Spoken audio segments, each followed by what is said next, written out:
Yeah, buddy, here we are. Welcome back. Thank you for being here. Thank you for watching. We're going to be painting a little bit more of our 40K, you guys. Two more Space Marines.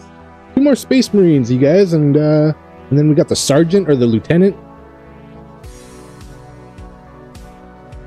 Yeah, this will be the last. Oh, if I don't break them first. We got that guy left. Blurry ass camera. All right, you guys, thank you for being here. Thank you for watching. We're gonna watch a movie also. We're gonna have a movie running in the background while we paint, while I get it all set up. Let's get the movie going. You guys got Toy Story? Some more toys come to life while we bring our toys to life. Timmy, what's up, buddy? How are you, man? Can I paint one to look like Homer? Maybe the next box set. I want these guys to look all right for now. Yellow head, white shirt, and blue pants. Damn. I'll think about it, but I don't have yellow. Bella Truth, hello, how are you? Here we are, we're doing it. We're gonna be throwing on Toy Story, you guys. So if you guys got Disney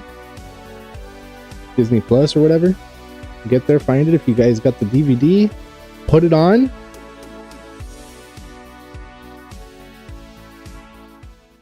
We're at 5 seconds on the movie Toy Story.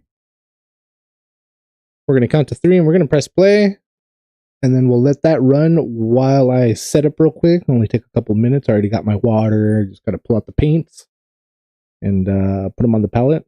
Yeah, dude, let's get it going. So Toy Story, the first Toy Story.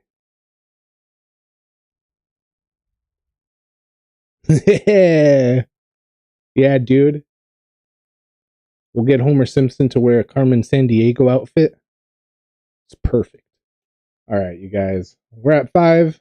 We're going to count to 3 and press play. Here we go. 1, 2, 3.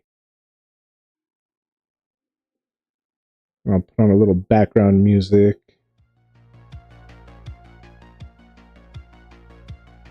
We'll let that play a little bit.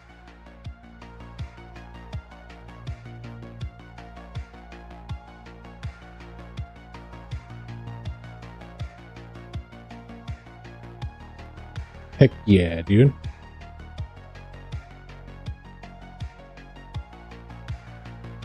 Yeah, dude. Where in the world is Homer?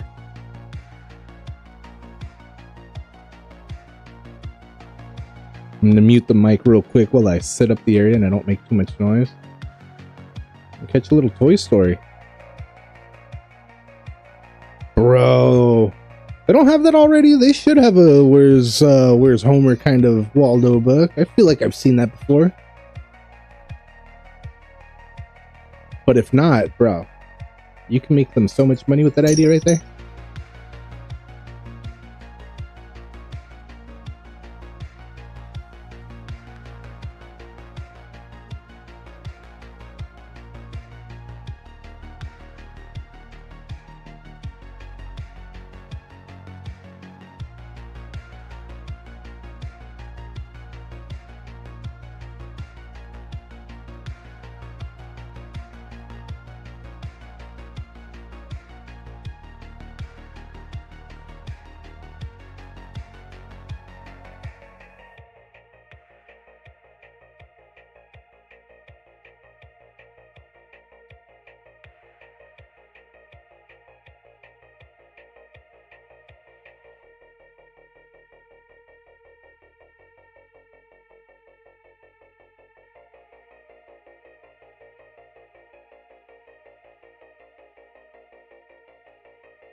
Yeah, dude, you definitely should. I'd buy it.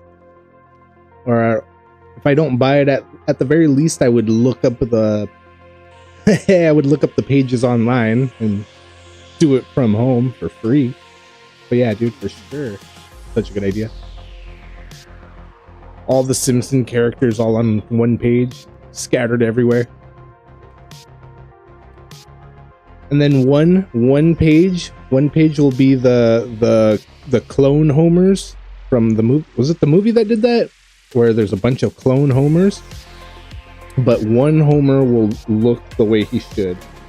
One Homer should look the way he should, and the rest will have like either just one hair instead of two, a shirt with a collar instead of you know. Yeah, dude, you're onto something there, bro.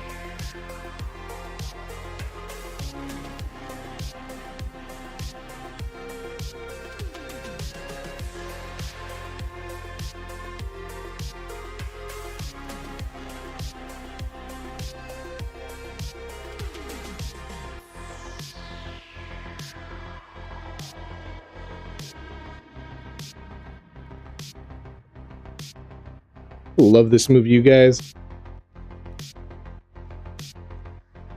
Another part of my childhood.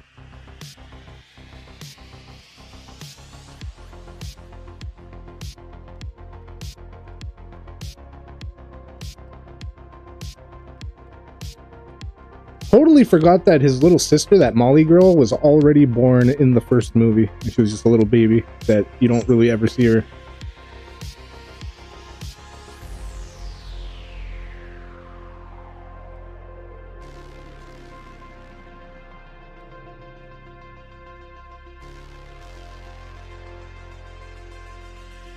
Yeah, the little aliens, dude.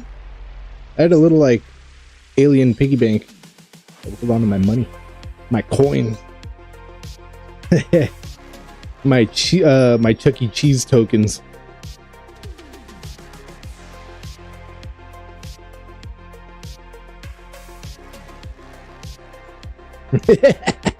Look, I'm Picasso. I don't get it. You uncultured swine, bro. He's not wrong. What? That's so cool. They had a Tamagotchi version of the aliens. That's dope. Alright, gonna grab my paint.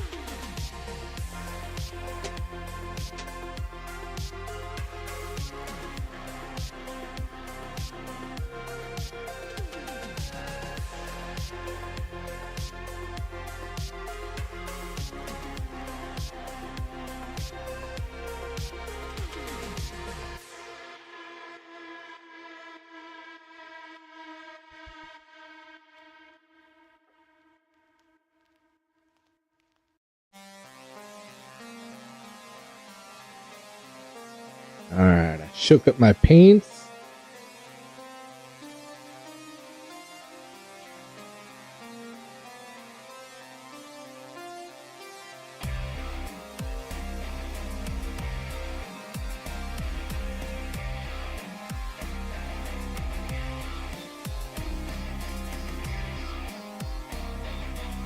Alright. Should hopefully be alright. Hell yeah.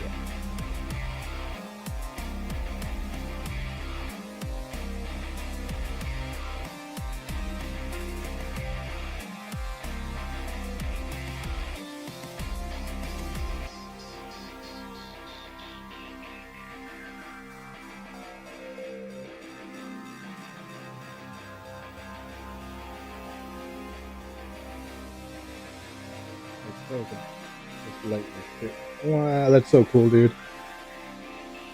That's nostalgia right there, my dude.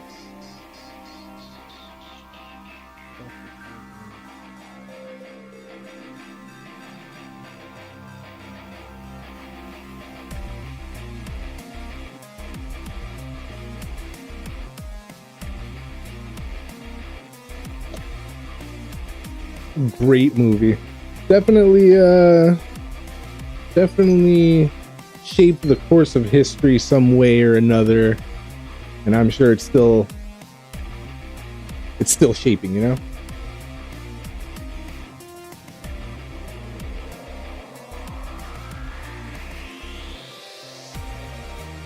Thank you, Mr. Spell.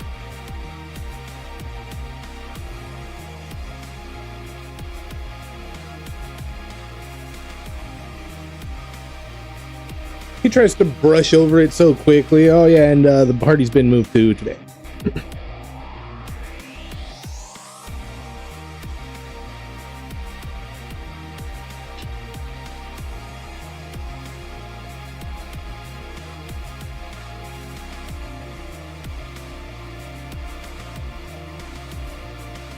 Nope. So what kind of, they'd be like, what kind of iPad is that? Where's the rest of the screen?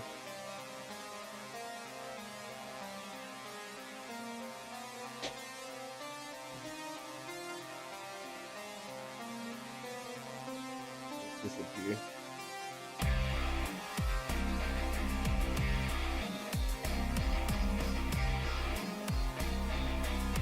Bro, the ink.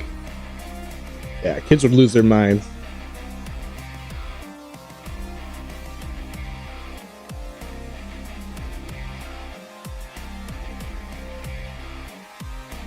Alright.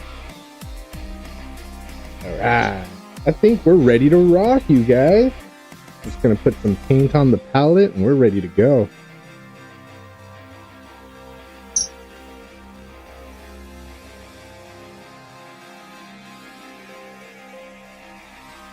I'll start with the blue base.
All right.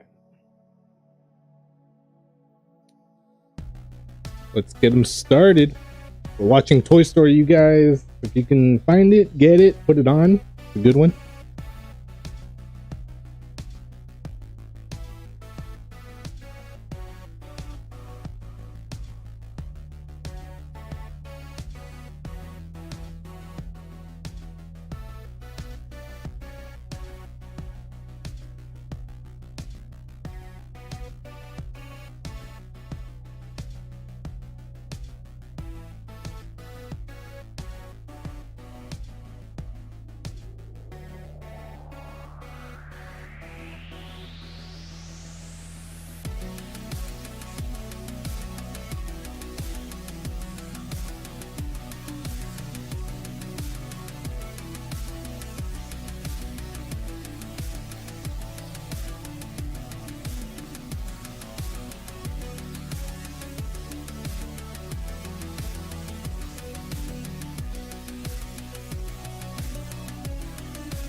Yeah, dude, one of those movies that you put on over and over.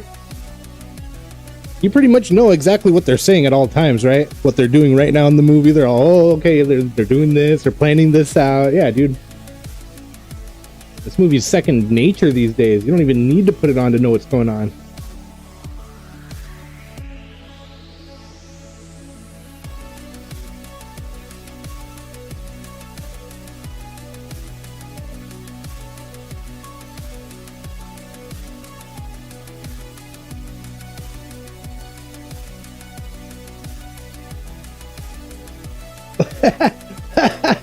Sorry, they're old Spudhead, bro. Yeah.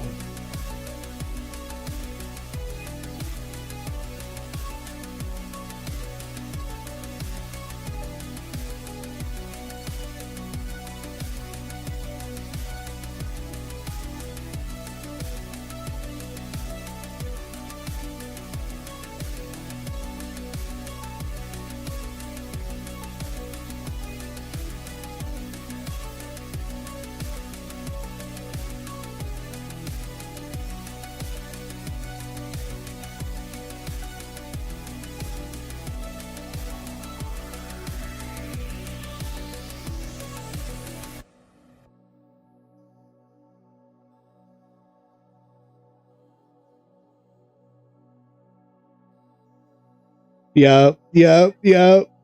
Who doesn't remember being stressed with them? Yup. Getting replaced. Yup, exactly, dude.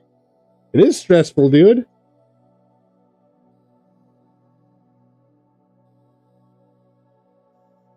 Nobody wants to be replaced.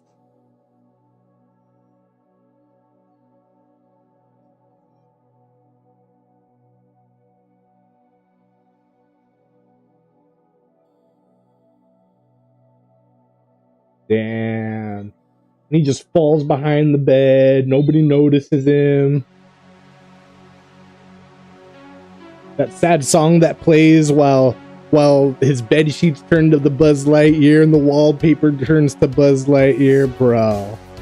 Wrecked me as a kid.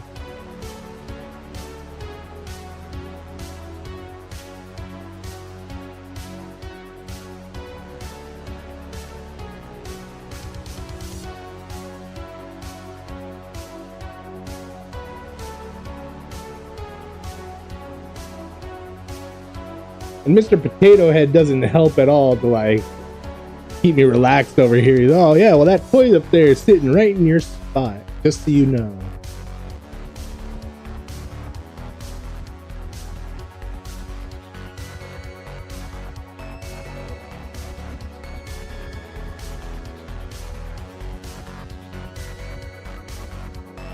Dang, dude.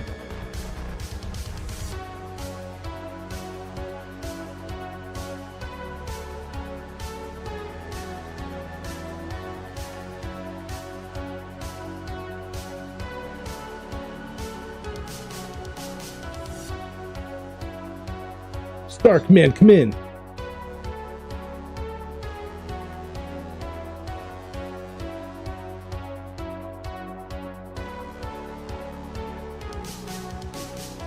After that, yeah, dude. Especially after seeing Sid too, being bro. Anybody that breaks toys, I'm just like, dude, do you have any idea what they do when you're not looking?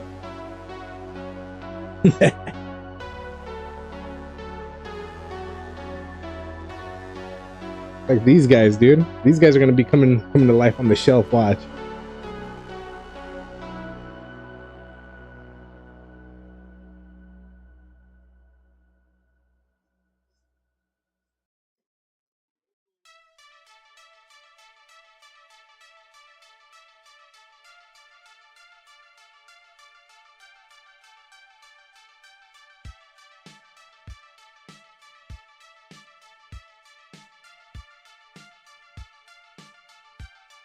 We got double A's. Never mind.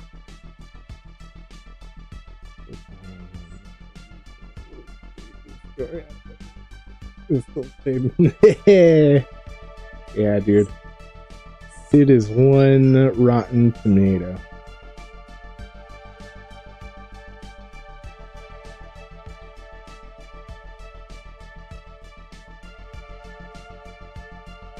Have you seen the Easter egg of Sid in one of the newer? It's not really an Easter egg. It's just kind of showing you what happened to him. One of the newer movies.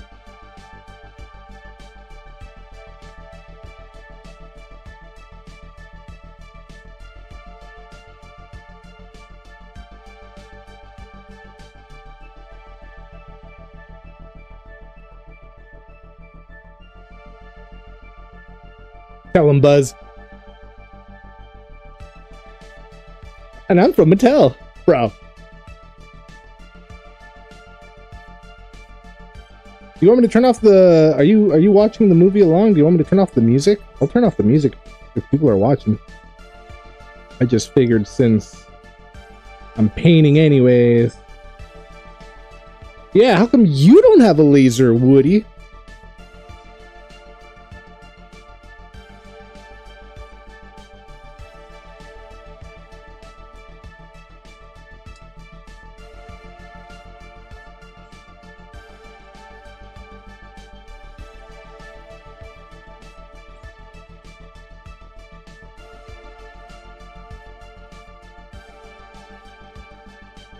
What? A live action Toy Story? Bro. That'll be a little wild. Yeah, I'll pause the music for now. A dude dressed as Woody? What? So it'll be like real people as the toys? That feels weird.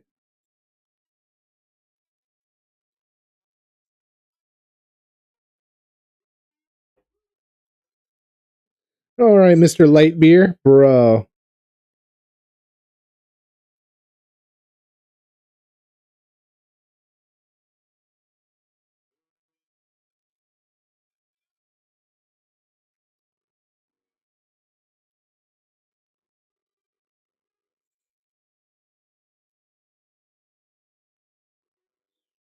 What? That wasn't flying. That was falling with style.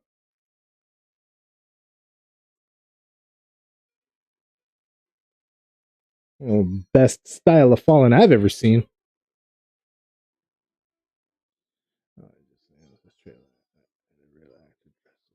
Wow, dude. Hope they don't ruin it. We'll see how they do.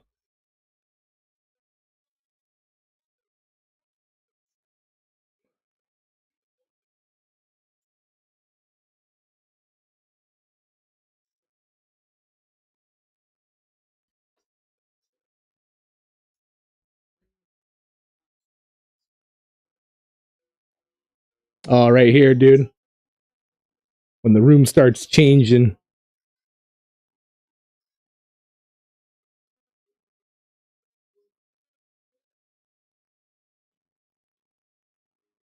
Oh, not quite yet. Almost. Yeah, Ubi. Toy Story, my dude. While we bring some toys to life.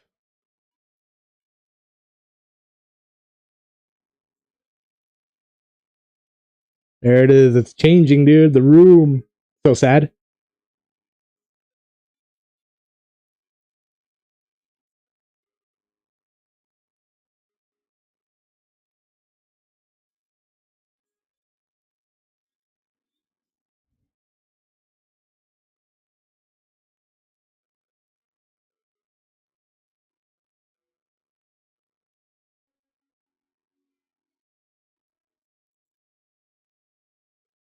Randy Newman.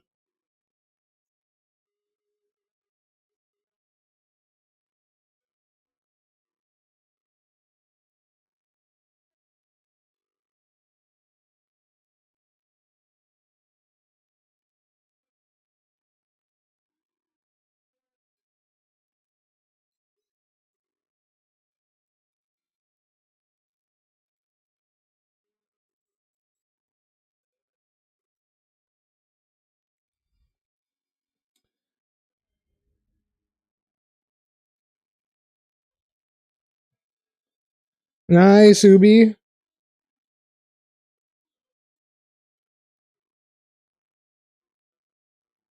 Oh, dude. That's a good question. I wonder how much money they really actually made in toy sales. Probably made fat bank.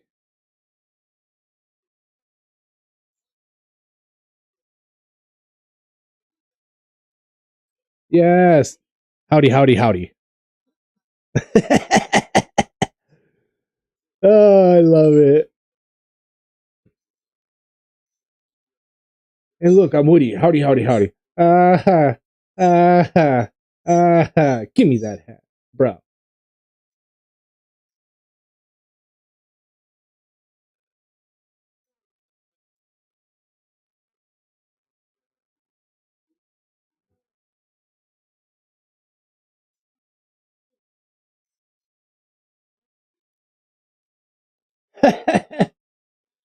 You know, there's always a special place for you. Yeah, like the attic.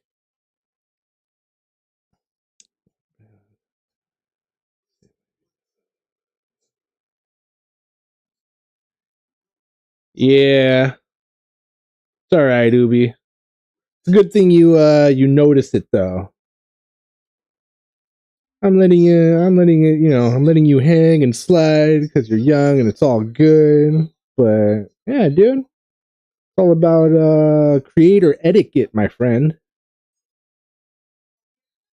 But there's always plenty of viewers to go around. But yeah. Usually it's frowned upon when people come into streams and start talking about things they're doing. But yeah, dude, I'm down. Share, bro. But yeah, just kind of relax every once in a while.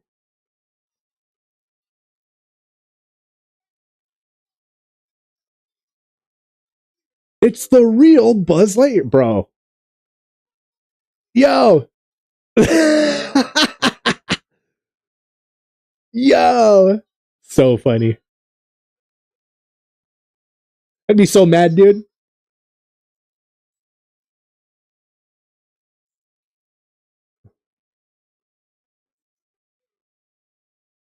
Buzz cuts him a lot of slack, too.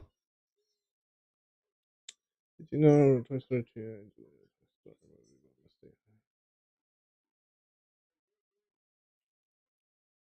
Wow, did they really? That's wild. Well, I'm glad they didn't delete it forever. I would have sucked. He actually looked.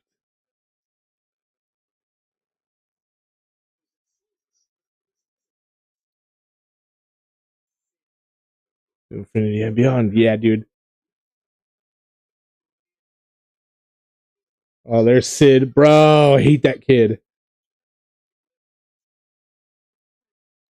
Tortures toys, bro. We don't like that kid. He's a toy bully.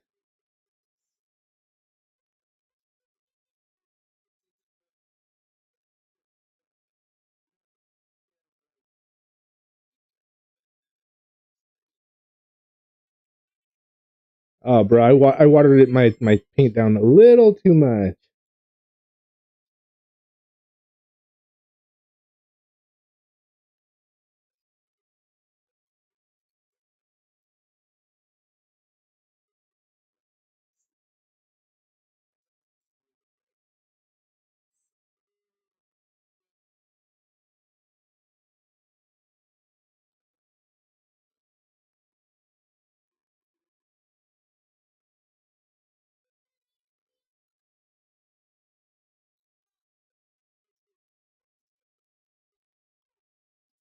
Pizza Planet? Hell yeah. Damn, dude. Pizza Planet? You gonna hook me up like that?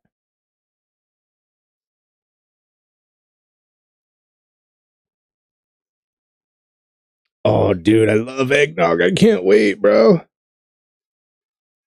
I can't wait. Don't count on it. The Magic 8 Ball told him don't count on it. I love it. Yeah, boy. Get your eggnog on.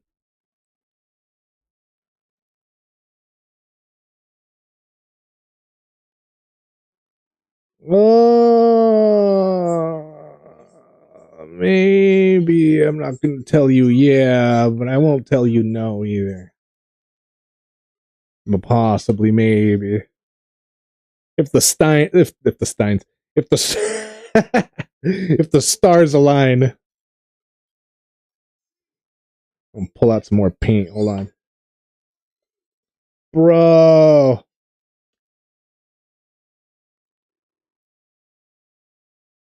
Indiana Jones, it, get it, run it, Buzz, run, yo,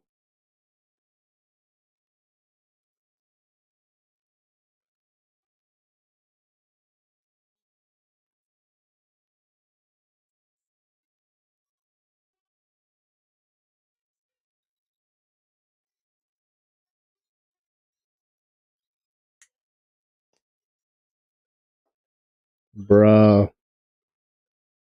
Throwing him under the bus already.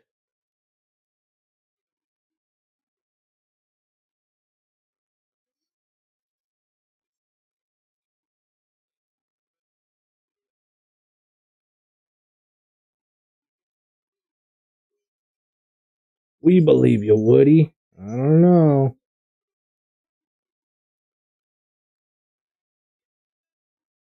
Yo.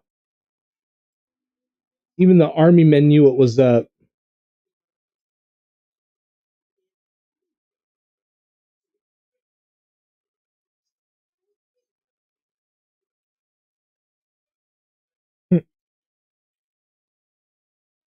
Damn, dude, they turned on him quick too.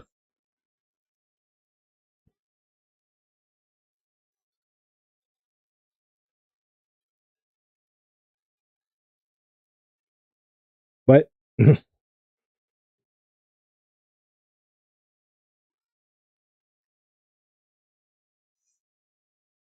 what movie's done?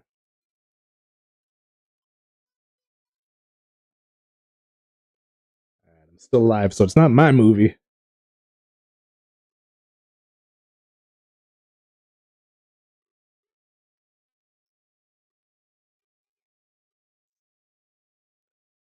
So sad not being able to find your Buzz toy or any kind of toy. You know, you're missing him. You know, you left him right here.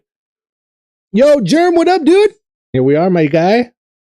We're watching a little Toy Story, bringing our toys to life over here. Little painting action. How's your day going, my dude?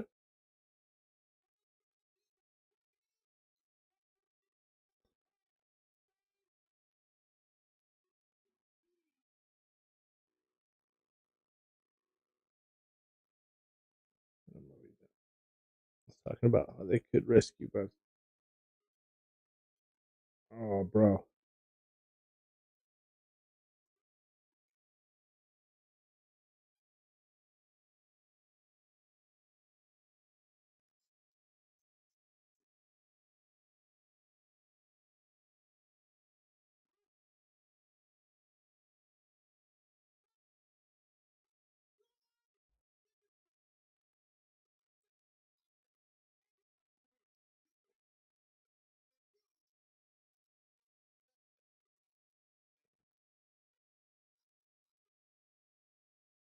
Buddy.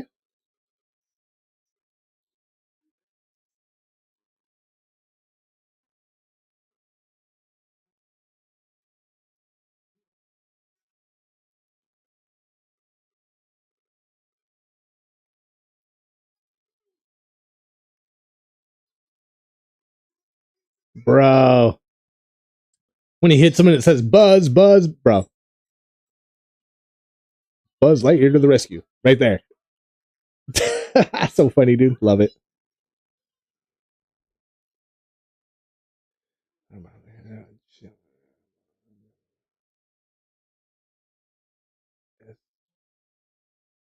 Space Marine 2, hell yeah. You're on it right now. Damn, dude, if you're still on after I'm done painting these guys, maybe I'll hop on. Oh, yeah, bro.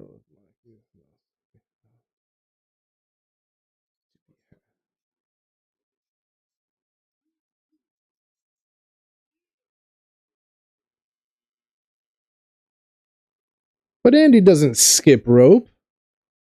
Hannah's too young to. Not Hannah, whatever is Molly. She's too young to skip rope. Maybe in the next movie they'll have skip rope for her if she's a little older.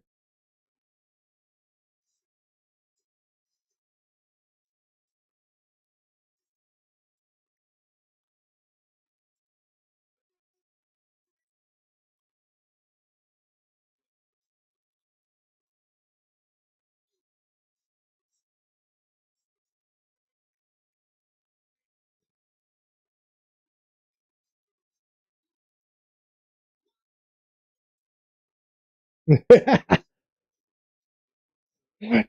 What are you talking about? Bro, he doesn't understand that he's a toy yet, dude. You are a child's plaything.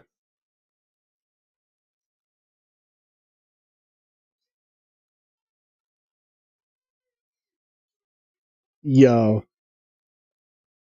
action figure. Bro.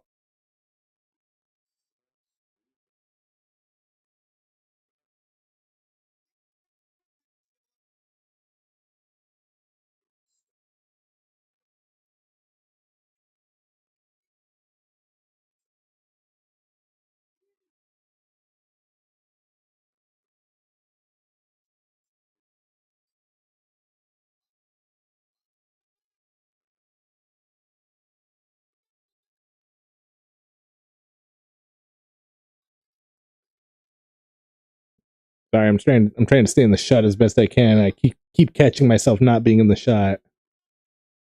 Alright. This one's looking alright.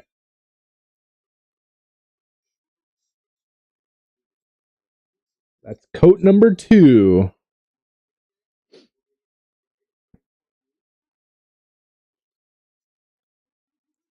Germ, how much longer are you going to be on Space Marine 2?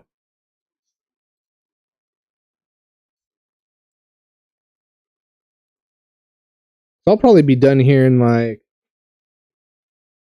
oh man, I would say maybe 2 more hours from now. I don't know. It takes me a while to paint, dude. I kind of slack.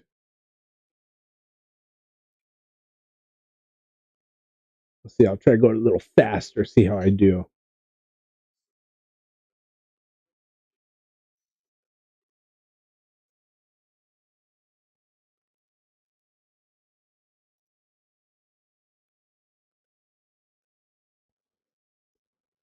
Be on for a while. All right.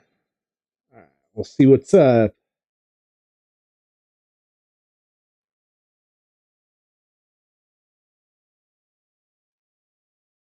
I know Germ's into PvP. I'm not that good, so I don't want to hold your team back or nothing, but I'm down for a couple rounds. If you're still on, we'll see.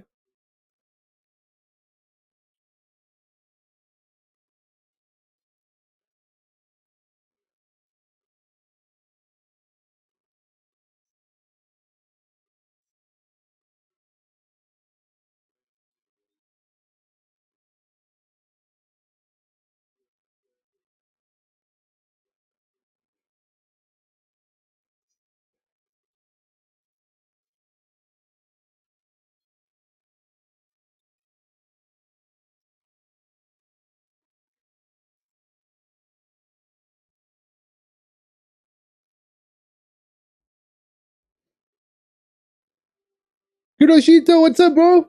Here we are, man. We're doing a little painting. We're doing all right. Watching a little Toy Story down in the bottom left corner.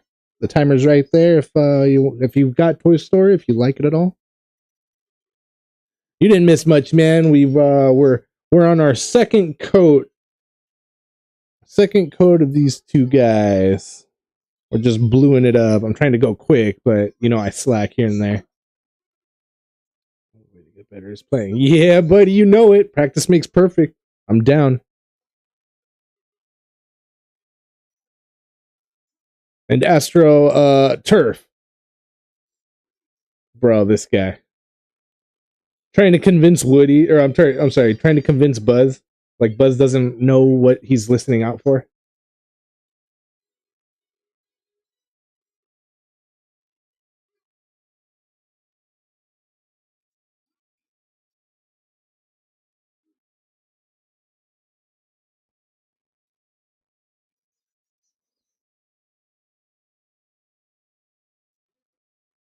A stranger from the outside. Ooh.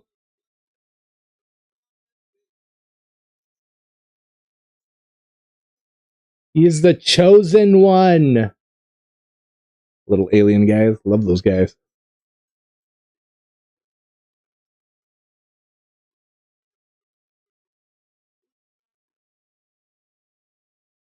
The claw is in charge.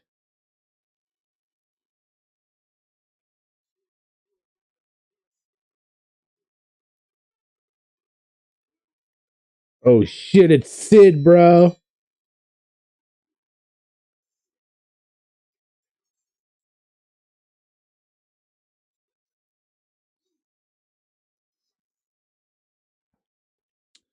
Those look in me. I'm down. I'll do that, man. After the stream, I'll take a couple shots of these two by themselves to show what we've done, and then the first set and then the second set next to each other for sure. Cool, thanks, man. I appreciate that, bro.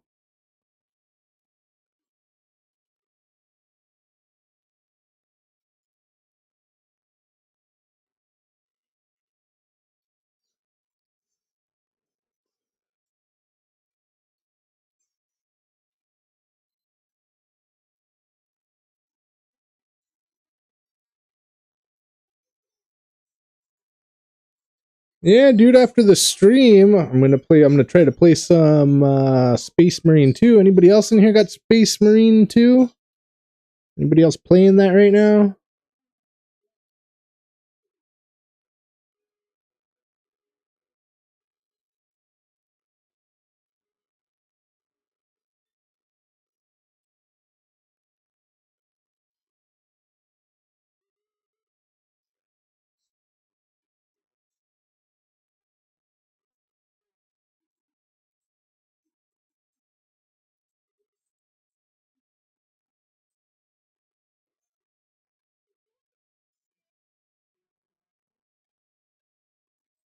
Bro, and he just gives him the toy.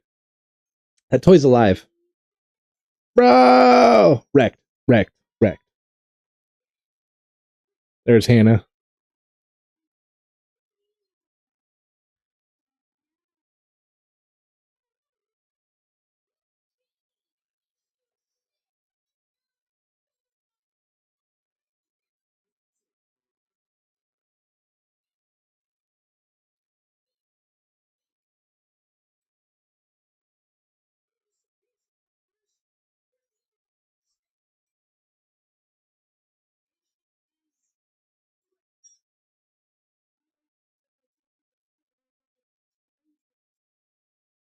Bro, Sid.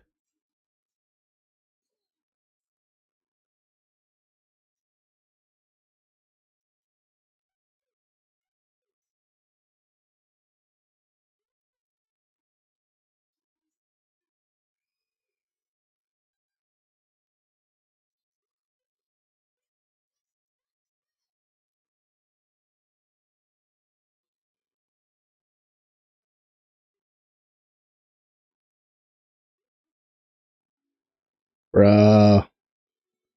That room is a little shop of horrors, bro.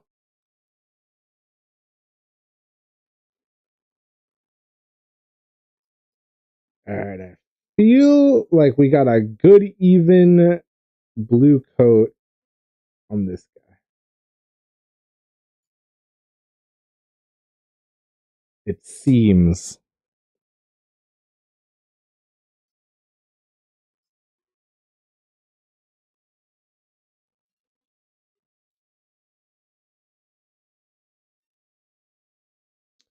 Alright. Oh, bro, this is so scary when it comes out and stands up all tall. Yo, right here. Yeah, dude. I would shit my pants, bro. Dude, when they all come out like that, nightmare fuel right here, you guys. Nightmare fuel, all of that.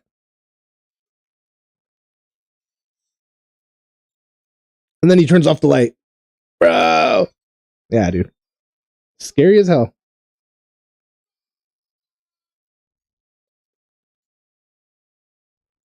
And play Call of Duty for a bit. All right, dude. Yeah, handle.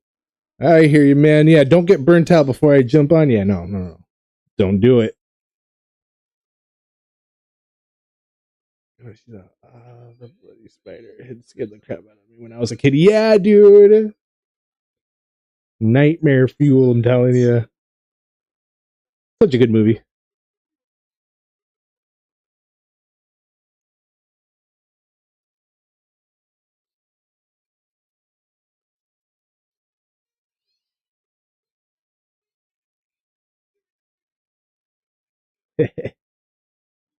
Tell him, Rex.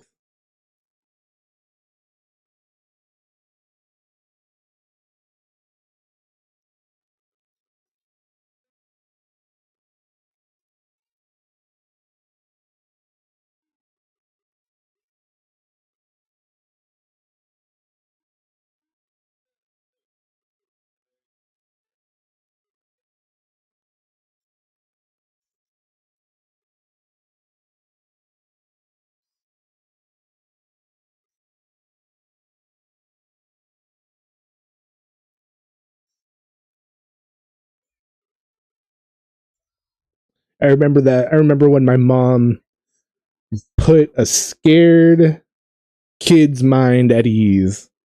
So, ever since Goosebumps Night of the Living Dummy, I've always had like a little fear of toys coming to evil toys coming to life, you know?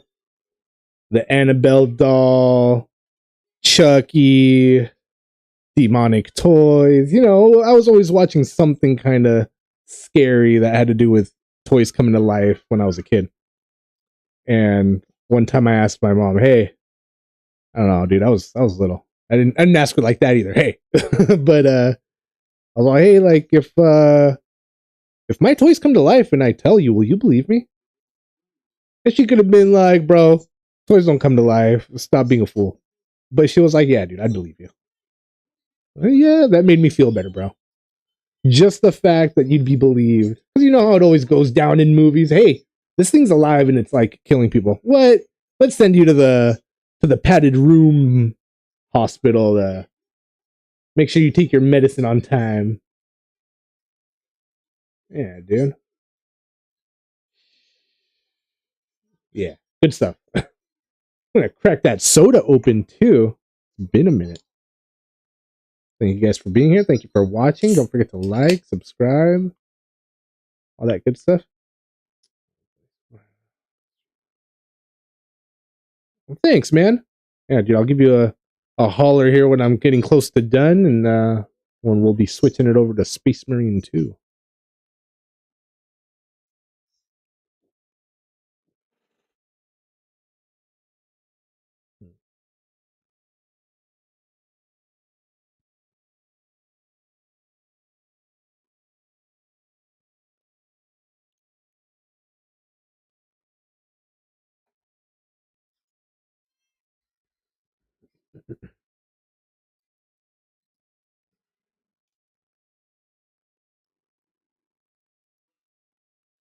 All right, I could do a couple more spots of blue that it needs.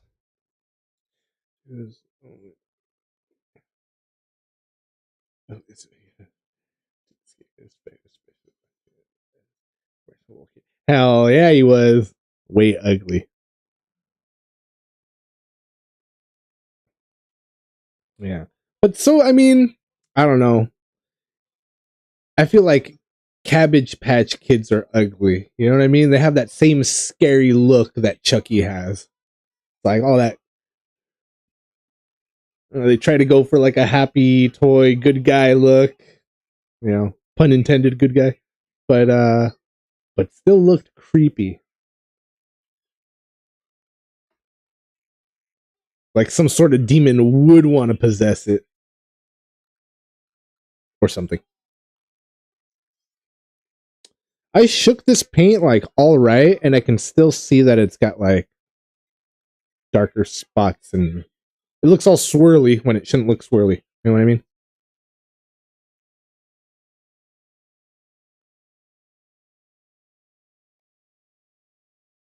Yeah, dude. Yeah, dude. I was actually gonna throw on a scary toy movie, but since it's Christmas season, holiday season, we got to keep it kind of happy, right? So that's why we went with Toy Story tonight.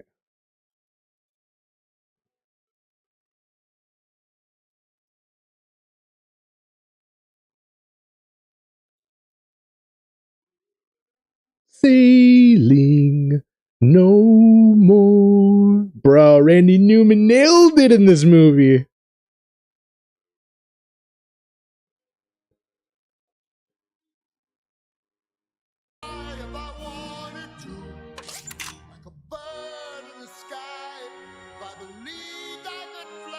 Get it, Buzz.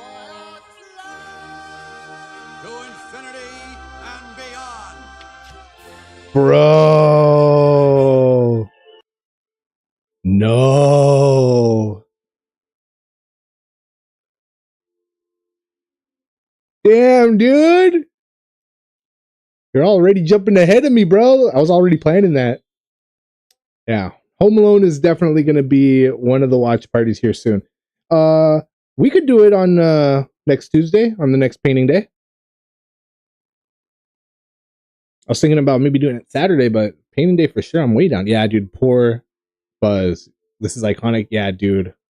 It was. That was like, yeah, this whole movie, all of it. I want to say this part, but then when the next part comes up, I'm gonna be like, oh, this part was, and oh man, all of it's good, dude.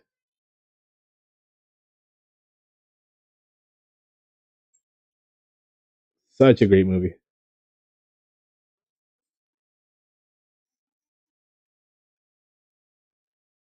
Yo, Mrs. Nesbit. There's a Mrs. Nesbit Funko Pop that I almost had. Bro, there he is.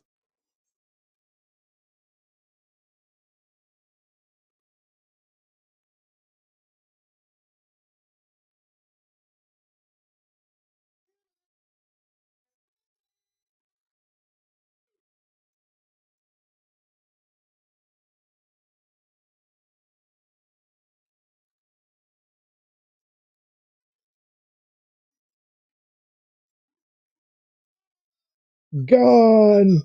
It's all gone. Bye bye. Woo. See ya. Bro. He sounds all drunk. Drunk on the tea.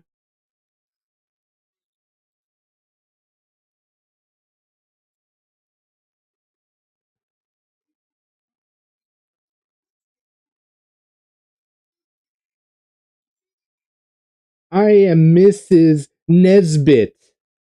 Bro, the way he laughs.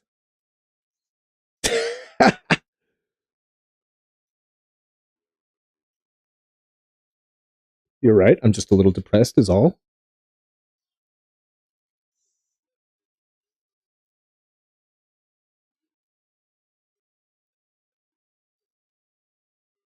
The hat looked good. Tell me the hat looked good. Bro.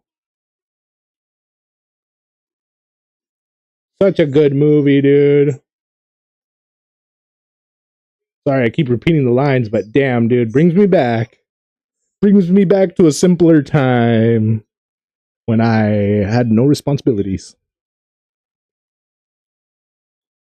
All right, let's check this last blue guy. Yeah, I need a little more right there. And right there. And right there. Yeah, we should be done after this coat for this guy. This guy just needs one more little coat.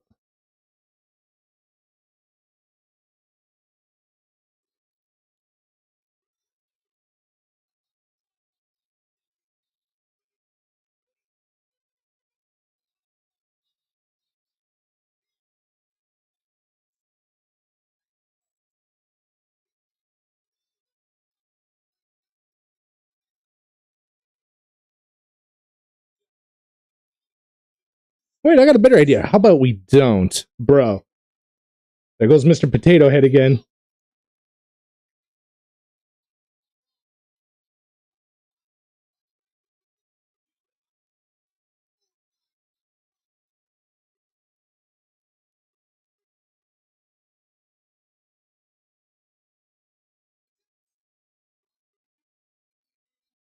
Give me a hand.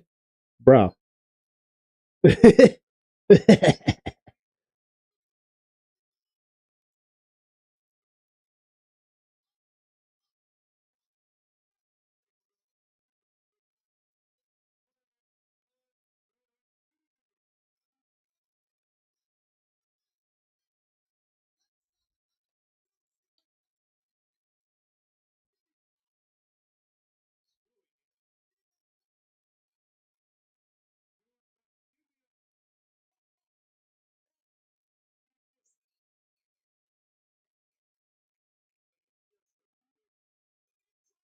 Yeah, dude.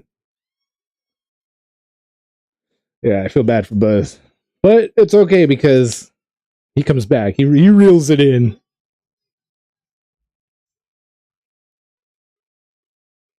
He reels it in like we all have to.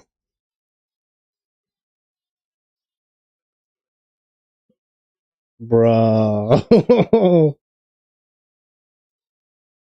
Was that foreshadowing of today's clown world we live in? People are so depressed they become dolls. It's all right. It's gonna flip around here soon. We're gonna get better. We're getting better, you guys.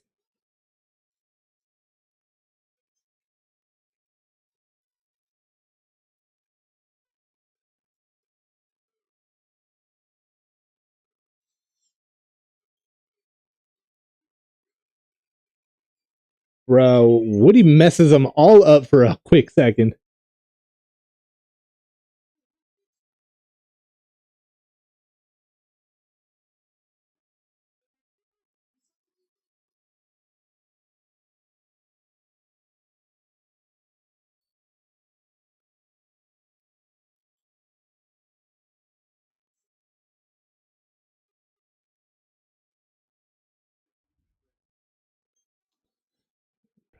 Maybe before listen as a kid, never judge a toy by its cover. Hell yeah. Yeah. Wow, this was a good movie, dude. Definitely, I would say definitely somewhat shaped my upbringing.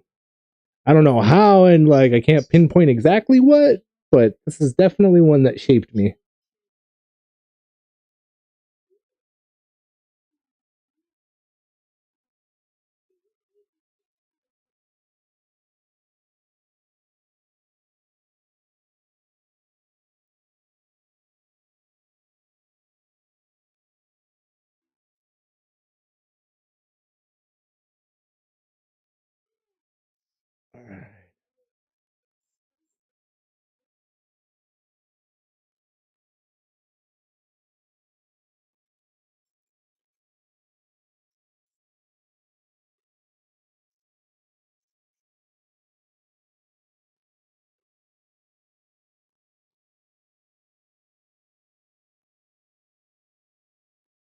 Damn, all right. I think we got the coats on.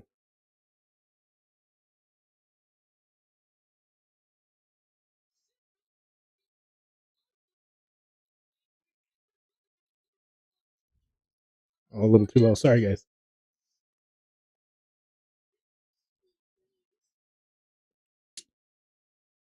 Uh, Disney Pixar movies was our generation's equivalent to iPads, I suppose. Yeah, dude.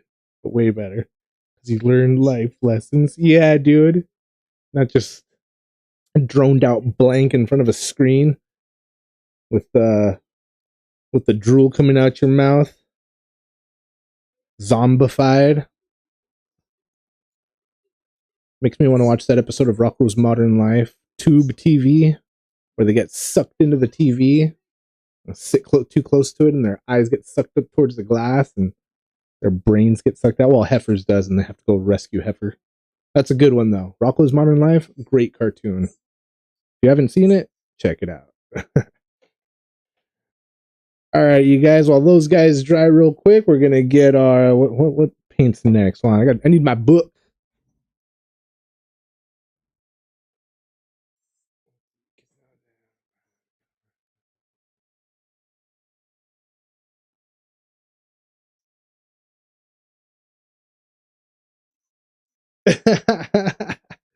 Yeah, dude. On repeat, bro. Yeah, man. You only had like what, maybe 10 VHS of good movies that you're okay rewatching. Nowadays, kids got every movie ever made at their fingertips.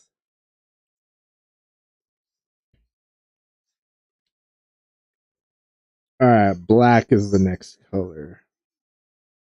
All right, black. Gonna be behind the knees. The belt. We're gonna use the fine brush for this. All right.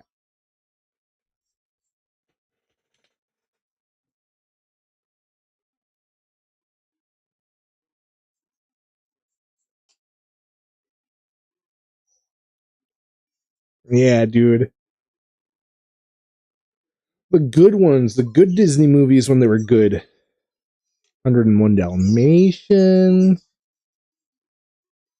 What was that other one? All those other ones. Snow White.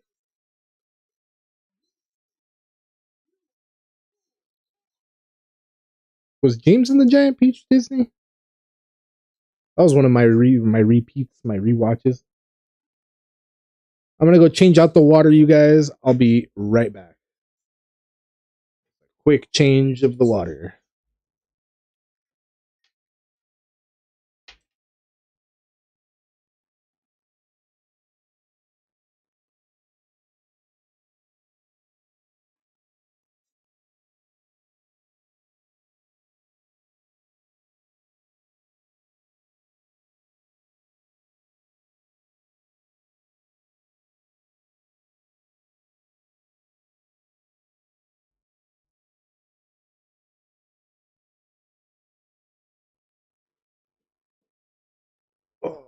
Yeah, buddy.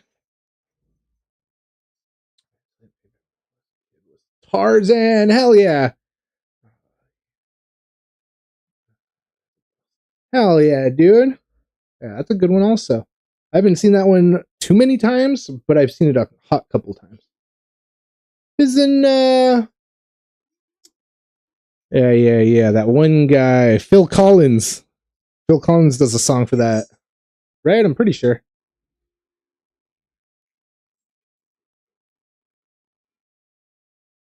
Yeah, I think it is. I think it is. I'm playing it in my head real quick. Yeah. Yeah, it's a good one. All right, Little Brush, Little Brush. Yeah. That's how you got introduced to Phil Collins. Nice, dude. Isn't that how it's usually like goes though? I don't know. I feel like that's how it was for me with a lot of artists and bands and stuff growing up. You see something and you love the beat, you love the tune. You get your tape recorder up to the TV and you start recording it because there's no YouTube to look up the song. You got your tape recorder to record it and hopefully listen to it a little bit later, learn the lyrics, write it down as fast as you can. Good old days.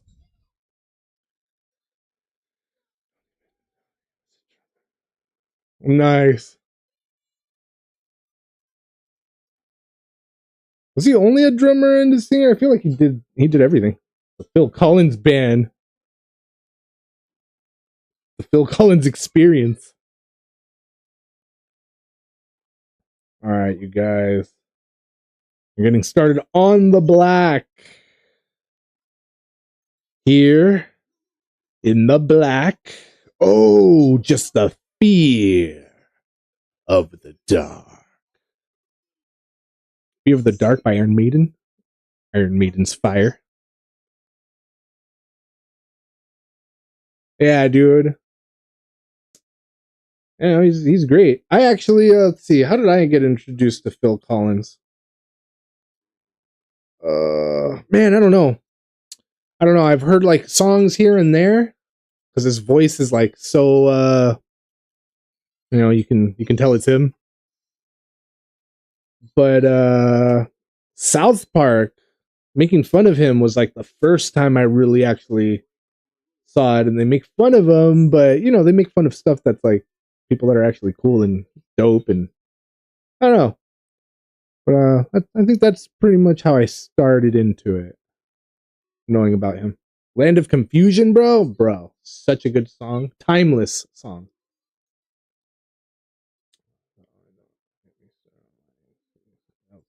Yeah, boy. Elton John's in the Lion King. I didn't know he did the Lion King. Never really got into Elton John, but I didn't know he did the Lion King. That's pretty cool. I like James Earl Jones, Mufasa. Who else's voice would you have had for Mufasa? Nobody's.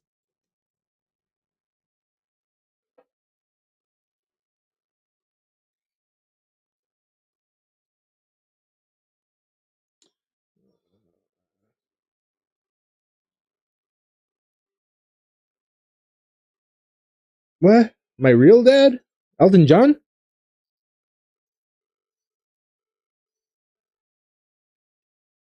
Yeah. Well, yeah, dude. I like it when they put cameos in cartoons and stuff. Not only like does it show other people that would have never ran into that type of person, whether they had been on a show that they enjoy, but like I don't know. It's just kind of like spider webbing knowledge and information out where it's like, oh hey, I like that. Oh, that's an actual person. That's a real thing. Oh, let me check that out. And you just go down the rabbit hole of that person. I like that shit. I like that shit.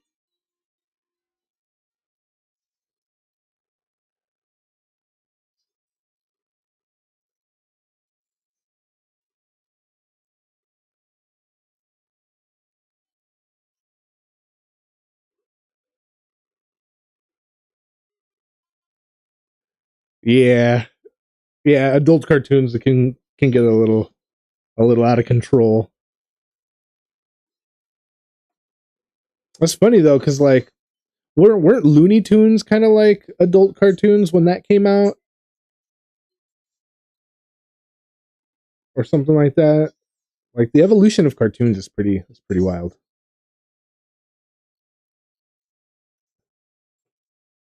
Oh man, here we go. People asking me to join them on Discord.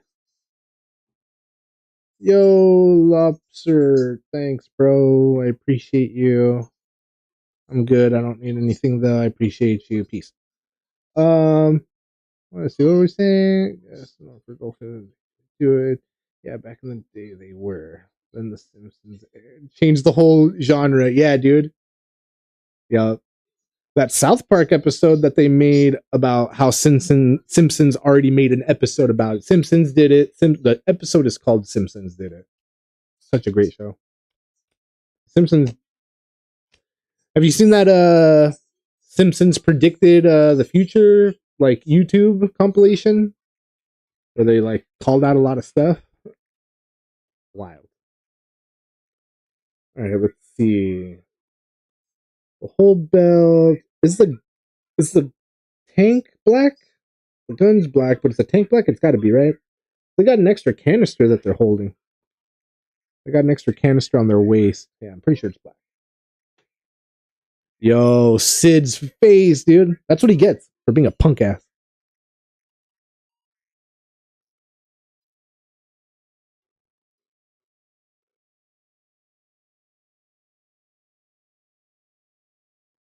Bro.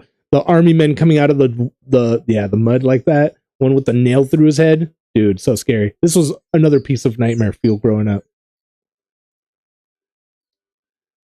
Simpsons predicted. Yeah, yeah, yeah. At the end, a whole new can of worms.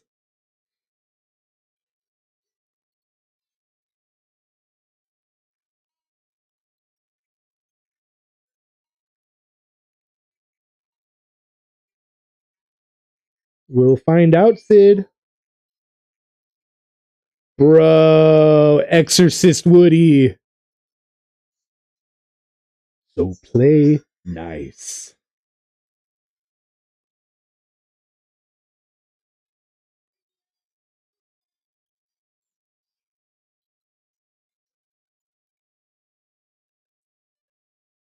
Yo, she gets payback on him. Yeah, that's what you get, Sid.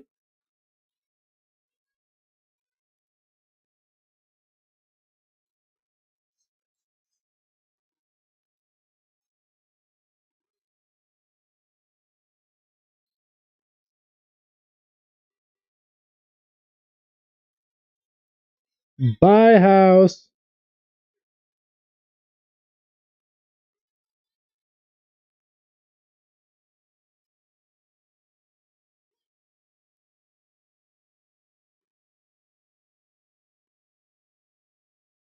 Oh boy. Looking good, you guys. We're getting the black on. Get my black on. See what else was black. Oh yeah, behind the knees. Behind the knees. Is the butt supposed to be black? Looks like the butt might have black on it. Damn, it does. All right.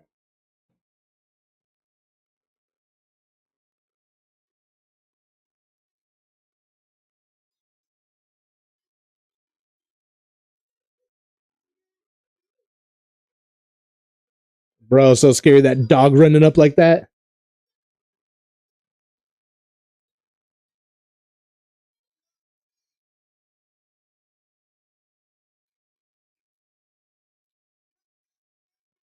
Take care of Andy for me. Bro.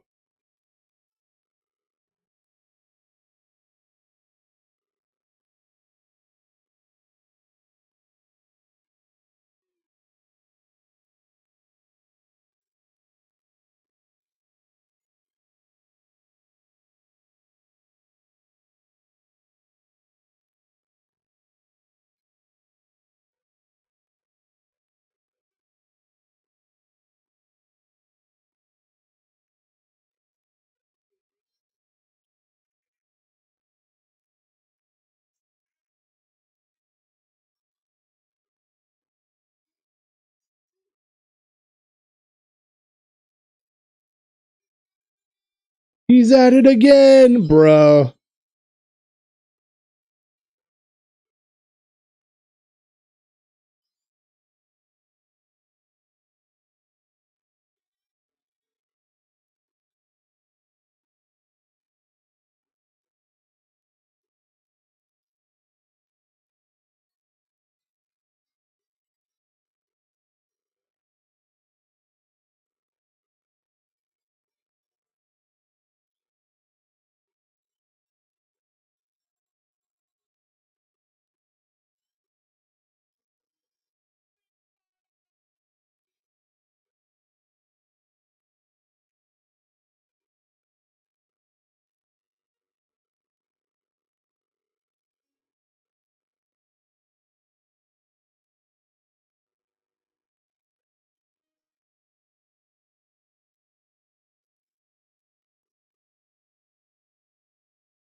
Yo, did you hear that lady in the background? She's all, get out of that car.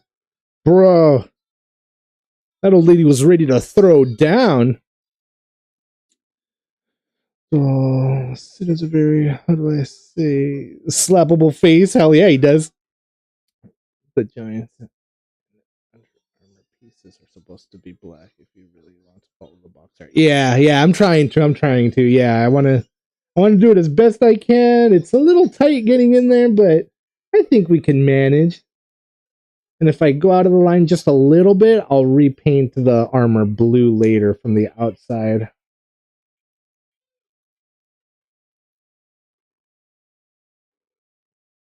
Just like that. I went out the line right now.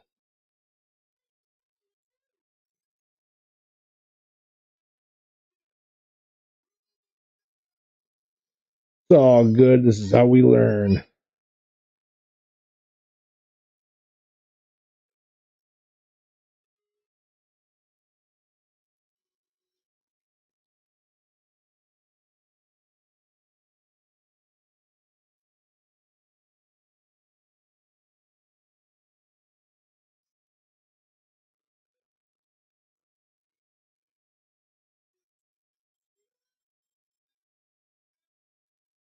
Yeah.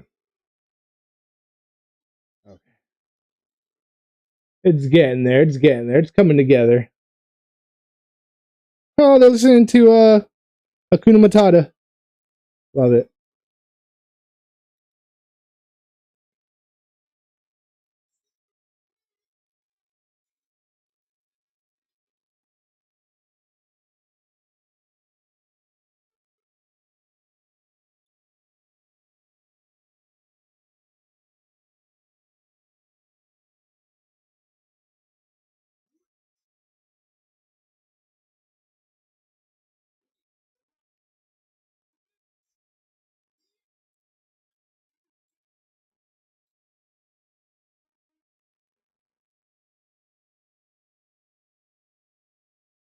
Damn, dude, the match went out. That was the worst feeling ever when that match went out.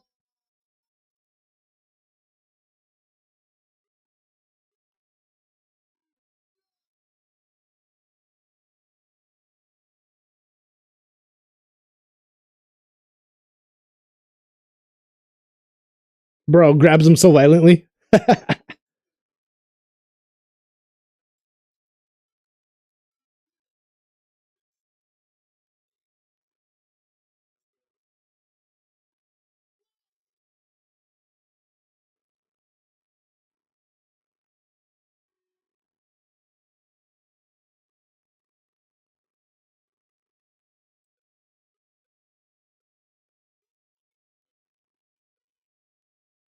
Super fast, dude.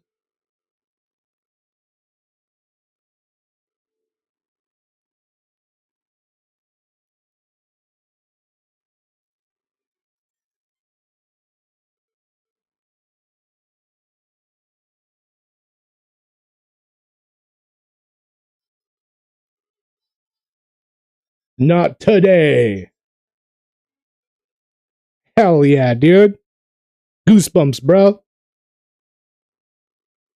Yeah.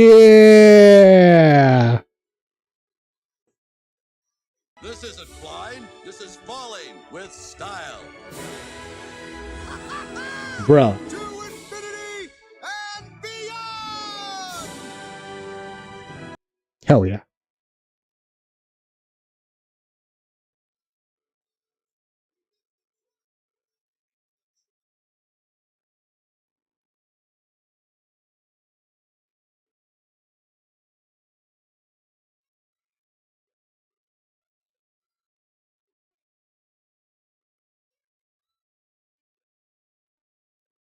Oh, I got this guy's fingers on accident. He's got the fingers on the bottom, and I just painted them black. I thought it was just a little blue on the gun. Whoops. Yeah, dude. They did such a good job with this movie. Some people became, and some enemies became friends. Some friends became enemies.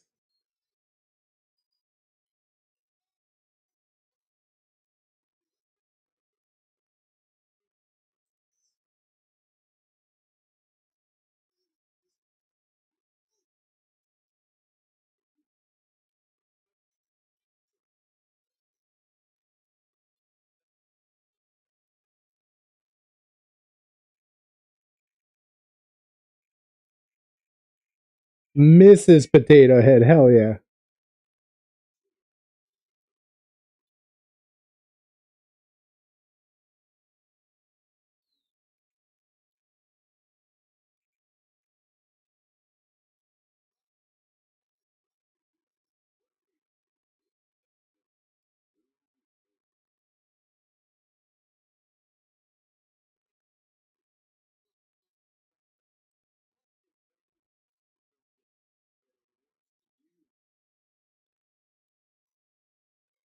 You did again. It's twice now, isn't it? Yeah, his hand that I painted again. Yeah, dude. I just whoops.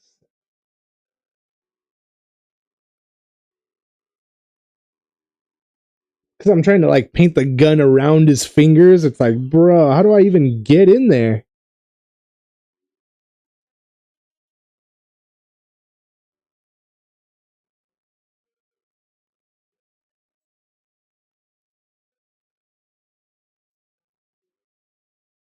Damn, great movie, you guys.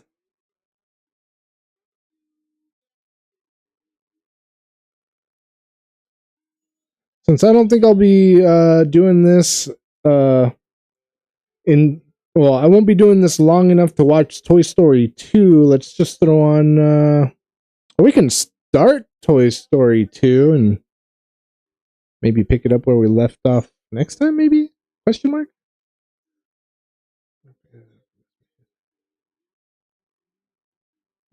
Scenes again. Yeah. Twice, bro. Yeah, the first time like he wasn't holding on to the gun. Oh man, it was I don't know. I don't know what happened.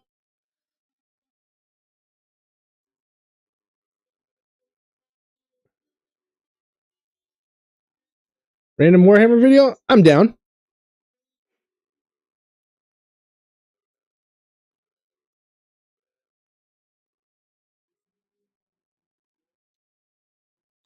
Just so shorter. Yeah. No, I'm down. Speaking about Warhammer, you seen a secret level episode about Warhammer? I sure have, dude. It was pretty badass. I'm not exactly too sure what's going on in the episode, but it's pretty badass. I started watching somebody do like a breakdown of the episode, but the guy was just a smidge too boring. Well, he wasn't boring. He wasn't in captivating me as much as I thought it would. So I kind of switched it like a little more than halfway through it, but I didn't end up watching the whole thing. There's 4 days ago, the 10 most hated characters in Warhammer 40k. Should we try that one out? Should we go something else? Story of Warhammer, lore of Warhammer with animations.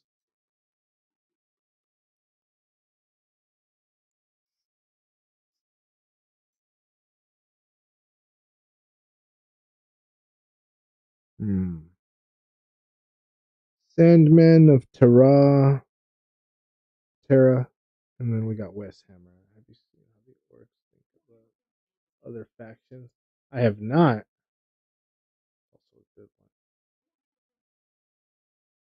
Do I just do I look up how just what you put, how orcs think of other factions?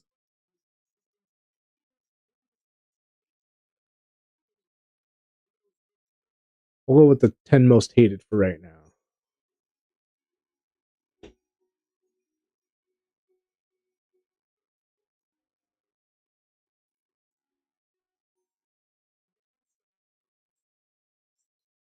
Yeah, no worries. I can just type that in and see what I get.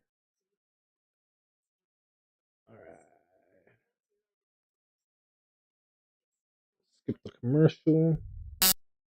Warhammer 40k is a franchise that in its 30 plus years of existence has given us copious amounts of amazing characters, whether they be valiant heroes or terrifying villains. But whereas many of 40k's characters are beloved, many others are downright despised, reviled, and hated. So much so that the mere mention of their name can spark heated debates and a copious amount of nerd rage. Some of these characters are hated because of their actions in the stories, be they atrocities committed in the name of the God Emperor or the ruinous powers, whereas others are despised because of how poorly they are written. 40k has its fair share of Mary Sues and Gary Stews that the writers were trying way too hard to make cool. In this video, we're gonna dive into the 10 most hated characters in the entire Warhammer 40k universe. We're gonna talk about characters like a certain controversial writer's personal power fantasy that somehow made it into official printed media. We're gonna talk about a character who was supposed to introduce us to an interesting twist in the Primarch's legacy, but due to an atrocious introduction,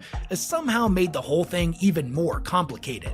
We're also going to talk about the primary antagonist of the entire setting, a character that a lot of Warhammer fans hate so much, they've petitioned to get him killed off and replaced with literally anybody else. In order to research this video, I tried to set aside my own personal biases, and I spent a few days reading through YouTube comment sections, Twitter posts, Reddit threads, and other dedicated 40k forums to get an idea of which names tended to come up the most when people were talking about characters they couldn't stand. Do you think I should paint the gun first? So awful about them. So I Although can I'm mostly going to be sticking to get what that they had black to say, and the for very some of these, crease I of will it, let you and know if I then agree or the blue. disagree with the hate, How do I and get give you in my the own personal creases, dude? I thoughts just need a on their really most fine common tip complaints. brush on. That's Most all. of the time with 40k, Probably if I all I find need. there's a character that I hate, if I end up reading a few books about them, I always end up to find something endearing to latch onto. Actually, This that is a worked out practice pretty that I'll nice. admit is a lot easier said than done with some of the entries we're going to be talking about today. But anyways, with all that out of the way, let's dive headfirst into the Grimdark. We did. But first,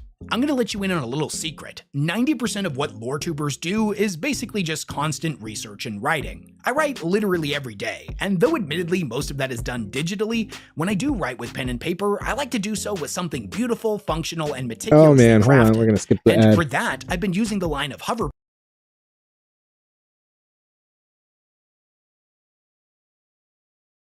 kicking this video off at number 10 with Belisarius Cawl, a character that in the grand scheme of for Warhammer sure. 40k is a So the somewhat wash is new for the addition to the priest lore, areas. but he had a way Good. bigger impact with this introduction Thanks, than man. pretty Thanks much for the any other reminder. character I'm not in gonna worry recent about it too memory. hard then. Debuting in the Gathering Stormarch in 2017, the Archmagos Dominus was said to be the creator Actually, of the never mind. Primaris Without Marines, Airbus, that he there played a won't be pivotal any role in the conflict. resurrection of Guilliman, and Yeah, was we the want the story. individual We that want was the- able we to want discover conflict. the true nature of the Blackstone pylons, to name but a few of So I his hear that in infinite accomplishments. Warhammer, So there really on the are no surface, he good seems guys. like a pretty There's no interesting good character, side. but from his haters' perspective, everything about him was just too convenient. He was smarter and more capable than anybody else, had quite literally improved upon the Emperor's own designs, which was supposed to be an impossibility, and he was regularly fraternizing with aliens and experimenting with their technology, something that would get any other tech priest burned at the stake. It seemed like no matter what Cawl did, his actions would break one or more of the established laws of the universe. For example, the Mechanicus viewed innovation as a tech heresy, yet Cawl seemed to possess nearly limitless capacity for creating and manipulating. It was like he was fixing plot issues with nothing more than a hand wave, something that to many directly undermined the Imperium's themes of stagnation and regression. Many Warhammer fans hated him not because of the character himself, but more so, they saw him as evidence for the erosion of the grimdark atmosphere that 40K was famous for. Thankfully, with almost a decade having passed since his introduction, Games Workshop and the Black Library have gone to great lengths to properly integrate Khal into the story. And now, by contrast, he's one of the most beloved characters in the entire franchise. Still, for many people, first impressions are hard to shake, and there is a sizable portion of the community that still hates his guts.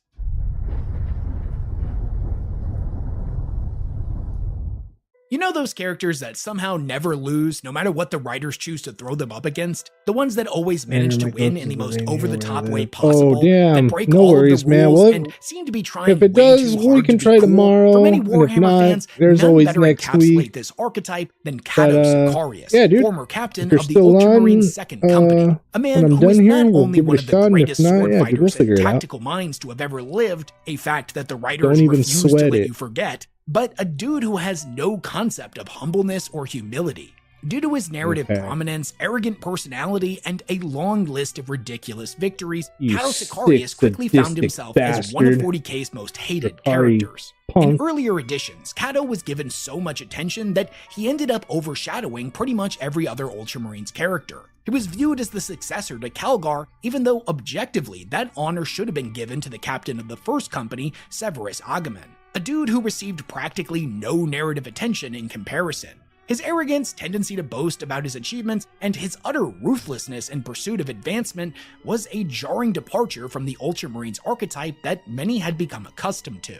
You know, the Ultramarines, the dudes that are all about honor So and if we're just nobility tomorrow, just in case, have I'm a down, yeah, tendency dude, to let's do it meticulously plan tomorrow. out every engagement. Do you Well, prefer Cato like Sicarius earlier and on his in the mastery of the lightning assault embodied pretty much none of that. Now, I get What time why do you people have don't over there like right him, now? but if you want my personal take on him, And I think he's what one of those time do you want characters to that do it suffers your from a time? disconnect between how he's presented in And I'll work source off books of your like time. codexes and the novels. You want to shoot for 'Cause like books noon like your The Fall of Deimos time, and Knights of Macragge are evening your fantastic and do a time, lot to flesh straight him out nighhtime and your ground his time. personality 12 and 3 a.m. right achievements. now. In these All right. books, he's way 12 less 3 a.m. arrogant. right now Now, for don't get me you. wrong, he's still a brutal hard ass, but he feels like a real character. okay, for sure. Not so much in the older codexes, though. Yes, Also, yes, if yes. I'm being honest with you, I'm pretty sure a lot of 3 his hours hate comes from Brava behind. Alpha Yeah, dude. Blaza's iconic Whatever, depiction whatever of him. time you're down It's for something that no tomorrow, matter I'll how go much for Games that. Workshop does to reinvent the character, we're never going Yeah, to be yeah, able yeah, to forget Kelly. that. Kelly. Emperor's text-to-speech device just made it way too much fun to hate on him.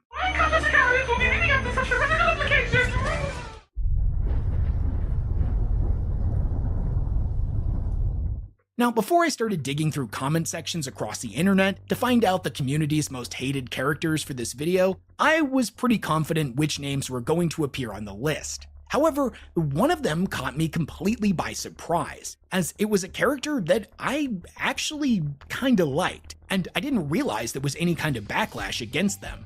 But after having read hundreds of these complaints, my time, I 6 totally your time. get why so I'm many down. people hated John Grammaticus. That works. For those That'll unfamiliar work with for him, me. John Grammaticus is one of the Perpetuals, Tomorrow, and he was I'm introduced down. to us in the Horus Heresy in the novel Legion. There, he is depicted as a secret agent working for the Cabal, What a I'll shadowy do, alien organization that like wants an to hour ensure that before Horus that, ends up winning like the 2 war. my Seeing as time, this novel is I'll kind of start like a streaming spy Space story Marine filled 2. with shifting alliances, The story, I'm John going would through be the story right at mode home right now. here and I'll would start play a streaming pivotal that, and role. whenever I see Without you getting into too around many 3, details, whenever he you're ends down, up working as kind of a liaison I'll between switch it over. Alpharius and the Alpha Legion. That way you and can the get my, Cabal. like, All my things friend's considered, this book was requests, pretty well code, received, whatever. and most people liked John Grammaticus at this time. Also. However, his story would eventually become one of the Horus Heresy's B-plots, and he would appear sporadically in other novels. And that's when, for many Warhammer fans, his character started to fall apart. For many fans, John's importance in the narrative is kind of unearned. His perpetual status, which is granted by the Cabal, somehow remains intact even after he betrays them. Whereas his psychic ability to understand every language is explained to us, all of the other powers he uses throughout the series aren't, and he seems to just be pulling them out of his ass at random.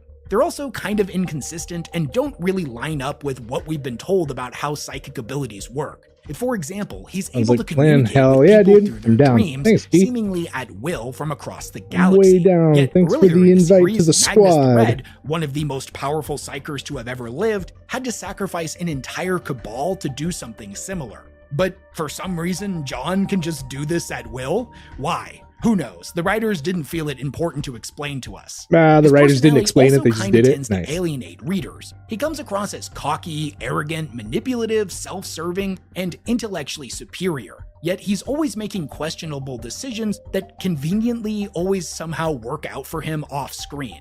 Many Warhammer fans note that as a newly introduced character, he seems to feel out of place, like he's meddling in major events without much awareness of his limited scope. For many, Jon embodies what didn't work with the Perpetuals. His subplots often feel unimportant and interrupt more compelling narratives. Unlike other B stories like Malkador and his Knights Errant, his lacked cohesion and scale, leading to a somewhat jarring shift in tone whenever they would happen. In the end, Jon overstayed his welcome and led many to consider him their most hated character in all of 40k. The Urda. One of the most significant and prominent mysteries permeating throughout all of Warhammer has always been in relation to the Primarchs. It's skimming over a lot, but two of the biggest things that we knew was that A, they were created by the Emperor, and B, they were scattered as infants by Chaos. However, with the introduction of the perpetual character known as Urda, this would all seemingly be retconned late in the series. Although having never been mentioned before, Urda was apparently one of the Emperor's oldest companions, and it was her who donated her genetic template in order for the Primarchs to be created. In addition, we also learned that it wasn't Chaos that scattered the Primarchs after all, it was her. At one point, she had become disillusioned with the Emperor's plans, and knew the horrors that awaited her children. Worse, she knew that when the Emperor was done with them, they would end up going the way of the Thunder Warriors. In order to give them a chance at a better life away from their father, Urda would end up setting them free. Put a little more Now, here's the blackout. issue with all this. On one hand, it makes sense that the Primarchs would have a mother. I think that's something all of us can kinda get on board with. Also, her reasoning for why she scattered them also does kinda make sense. I'm not a parent myself, but I think for many fans that are, they can at least understand and maybe even relate to her line of thinking. Honestly, this could have made for a very good twist, and Urda could have been received as an interesting new addition to the lore. But to say that her introduction was handled in basically the worst way possible is a pretty big understatement. Now, I get it, most people don't like retcons, but they happen, and personally, I'm not the type of person that gets upset about them so long as they're handled well. But this was changing lore that had been established for decades with absolutely no buildup, which is a shame because if the series had set this up, like maybe gave us some clues about her existence early on, it could have been an interesting mystery. Like maybe our characters for some reason need to find this woman, this quote-unquote mother of the Primarchs. Most people don't even believe she exists, but if she does, in the context of 40k, she would be a biblical figure. There could have been a really interesting plot where maybe for some reason our characters have to track her down and they're not even convinced she's real, but when they find her, she ends up playing a major role in the story. And that's just off the top of my head. I'm not a writer, I don't know how to come up with a compelling narrative, but I know the authors of the Black Library are. They could have done something really good with her, but they didn't. Instead, she ended up being treated as a living exposition dump by another hated character that we already talked about, Jon Grammaticus. She basically used him like a proxy to talk directly to the audience, and then in her next appearance a couple of books later, she unceremoniously dies. Now, if you haven't read the Horus Heresy, this took place in Saturnine, which is the 59th mainline entry in the series. But it actually was worse than that. It was more like the 109th if you count all of the anthologies, the spin-off books, and the Primarch novels that had been released prior to her introduction. The point is that this was way too late in the game to be introducing such a narrative-altering figure with no build-up. Then to make it worse, they just rushed through her story so she was less of a character and more of just a writer's aid. Like I said before, I'm on board with what she's supposed to represent, and her inclusion in the lore on a macro perspective is totally fine. But her portrayal in the actual books that she appeared in was just bad, and a huge miss from the Black Library. I'm sure a lot of Warhammer fans have different reasons for hating her, but for me, it was just that she broke the immersion. Like, we all know that the authors are kind of making this story up as they go, it's just kind of the nature of the beast, but we all kind of collectively agreed to ignore that fact and just accept the books for what they were, as they're normally really good. But is that then like, you get an event like this a that knockoff? shatters the illusion and sucks you right back out of the narrative. Something that for a lot of people meant that they would always hate Urda. Get a great deal on the vehicles that winter is no match for during the Jeep Wrap Up the Year sales event. Wow, Like the most 52 capable second Wrangler, commercial? a most affordable. Stupid commercials.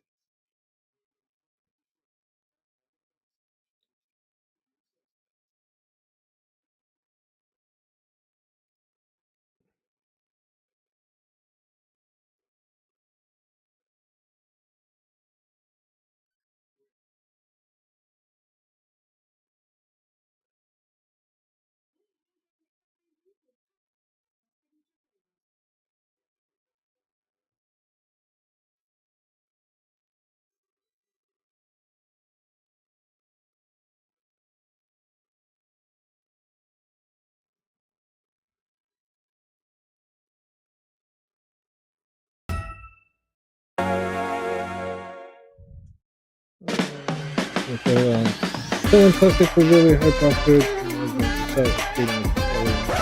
The community likes to address Games Workshop whenever they're taking the piss out of them. Damn, dude. Yeah, Okay, they do I'm gonna be charge honest with you. quite This a guy's bit of name money. didn't show up as much as I thought it would But I when I was doing understand my they got, research. you know, they But got he's bills my to own pay. personal and most hated character, so I absolutely had their to include him. employees to If you're unfamiliar pay. with him, But Weird damn, Make dude. is a space Yeah. wolf rune If you're priest not from the Horus upgrading your Heresy stuff that with, debuted in the novel A Thousand with Suns. that money, At one and you're point, just he would paying end up yourself. saving the chief librarian of the Thousand Suns, Isaac Ahriman, and the two would actually end up becoming pretty close friends. It was actually genuinely really touching to read about. They were both psychers who could channel the powers of the warp, but they came from different cultures and had different views. Seeing these two nerd out together was kinda great. Armand would be like, oh well, we call it Looking the Sea good. of Souls, where Weirdmake would say, that's interesting, we call it the Weird. You believe this and we believe that. Let's talk about our differences and have some good-natured philosophical debates back and forth. These two were set up to be one of 40K's best bromances. But here's the thing, as it turns out, that's not what was going on at all. Whereas Ahriman thought he had This found guy. a kindred spirit This and guy a new wants to best paint with friend, us. Weirdmake absolutely hated him. He was Hey, what are you gathering doing? information to use against Ahriman and the Thousand Suns at the Council of Nicaea, where he would end up giving a testimony damning them as dreadful sorcerers. This is a level of scheming, manipulation, and treachery that would impress even the word bearers. It's hard to quantify the sheer sense of betrayal that Ahriman felt listening to the person he thought was his Damn, that friend sucks. spit absolute venom in his direction. He now knew that what they had was a lie, that all of the secrets they shared wasn't Damn. simply an exchange of cultures, it was him unknowingly authoring he and his brother's own damnation. And don't get me wrong, narratively sucks. speaking, Weirdmake is a great character, he's very well written, but he's written a little too well if you ask me. Well, there's Graham always McNeil time to set out make change. a Hopefully they mistake, and can he reel it succeeded with in. I know it's flying been a colors. while. I and just Hopefully about they can every other reel it person who in. read this book absolutely despised this guy, and seeing him I mean, get Darth what was Vader coming was to him able to by the reel end it of in the book after was greatly A satisfying. long time. Hey, bro, you're like rubbing up against my stuff, man. For many You're gonna leave Warhammer your hairs fans, all Lucius over the it, Eternal bro. is the epitome of Damn. what it means to be a hated character. My As cat, the he goes and Herald of sits down Slaanesh, right he next to the embodies minis. arrogance, sadism, and narcissism. Trying to He's get my viciously attention. I think cruel he's and has hungry. an Are you hungry, boy? insatiable You compulsion want some for food? combat. He's also obsessed with self-glorification and Hold constantly on, you boasts guys. about how he's the Hang greatest on. duelist to We have got, ever lived. we got hungry even though animals over we here. know that's not true. We've seen him get his teeth kicked in many times in the past, and for many fans, this contradiction makes him absolutely insufferable. If you didn't know, this guy's able to resurrect, and many Warhammer fans take issue with this mechanic, as the rules seem to be inconsistent. As it stands, if somebody manages to kill him and they take pride in the achievement, then his soul will end up infecting theirs. He will gradually take over their body, and eventually they'll turn into him. Now, sure, although weird, at least this seems pretty simple, but not so fast. We've seen this guy die by stepping on a landmine and then get resurrected on the other side of the galaxy because the factory worker who made it took pride in their work. He also managed to infect a Necron Pharaon at one point, and sure enough, the Necrons are prideful and arrogant, but they don't have a soul, nor do they have any flesh to mutate.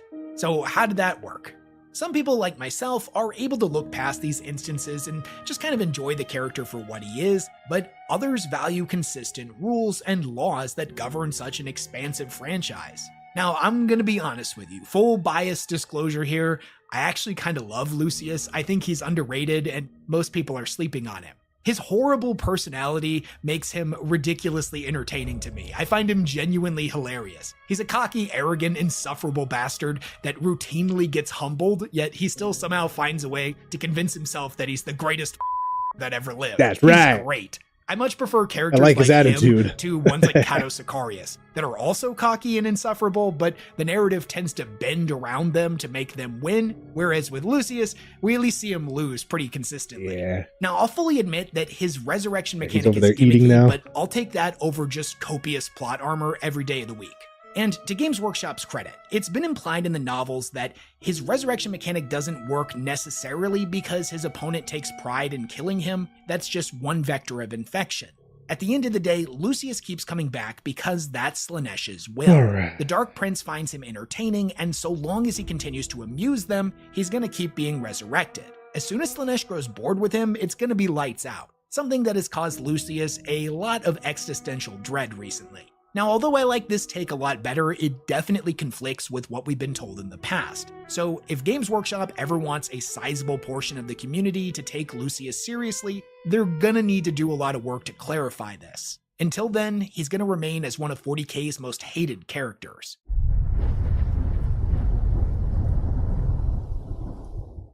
Oh boy, alright, let's do this. It's everybody's favorite incompetent War Master, Mr. the Despoiler, Fail Badon the Harmless, the man that took 13 Black Crusades to manage a single meaningful victory. The dude that has done nothing but fail upwards for the last 3 decades. Or at least that's what a lot of Warhammer fans claim.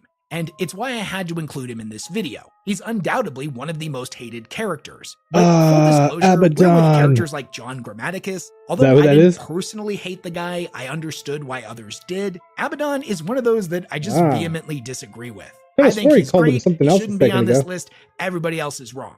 But in the spirit of this video, I do want to explore what makes him so controversial and why so many people hate his guts. Although we are absolutely spoiled for novels nowadays, and both the Horus Heresy and Aaron Dembski-Bowden's Black Legion books have done a lot to flesh out Abaddon's character and make him a lot more endearing, in the early 2000s and late 90s, those didn't exist. Back then, Abaddon came off a lot more one-dimensional. He was just another crazy Chaos Lord with a fancier title. Many Warhammer fans would point to his That earliest bad, huh? depictions and say he evoked feelings of a classic Saturday morning cartoon villain. One that was stereotypical in their motivations and actions and lacked any form of interesting nuance. Now, sure, back then and even to this day, there are many characters found throughout the Black Library novels that kind of fit this description. This isn't necessarily a problem, that archetype exists for a reason. But these were just single one-off villains, not the main antagonist for the entire franchise. To many, he left something to be desired. It was as if Games Workshop was playing it too safe with him. He was the main figurehead for too many different Chaos factions, and thus he could never veer too far in one lane or the other. He was a villain designed by committee rather than the passion of a single author. As a consequence, this caused other villains to feel a lot more unique and well-defined in their niche. Typhus, Bile, Huron Blackheart, hell, even Lucius at least felt like they had their own distinct personalities, whereas Abaddon was pretty generic by comparison. When they finally did get around to telling us a bit more about the character, for many Warhammer fans, it felt like a huge contradiction. On one hand, Games Workshop was telling us that he rejected the Chaos Gods and refused to worship them. But on the other hand, he was seemingly completely dependent upon their gifts. Although it's something that's existed in lore since at least 2002, the fact that all of the Black Crusades had smaller objectives that all came together in the 13th was not something that was widely known. It was information that was mostly contained in background books and semi-obscure sources. So when the storyline moved forward with the Gathering Storm and the 13th Black Crusade resulted in the destruction of Cadia and the formation of the Great Rift, to many Warhammer fans, this looked like a massive retcon. They had created a main antagonist that was so incompetent, his creators literally had to rewrite the universe's history to give him a meaningful victory. Wow. This isn't exactly what happened, but it's still a very commonly held belief within the community.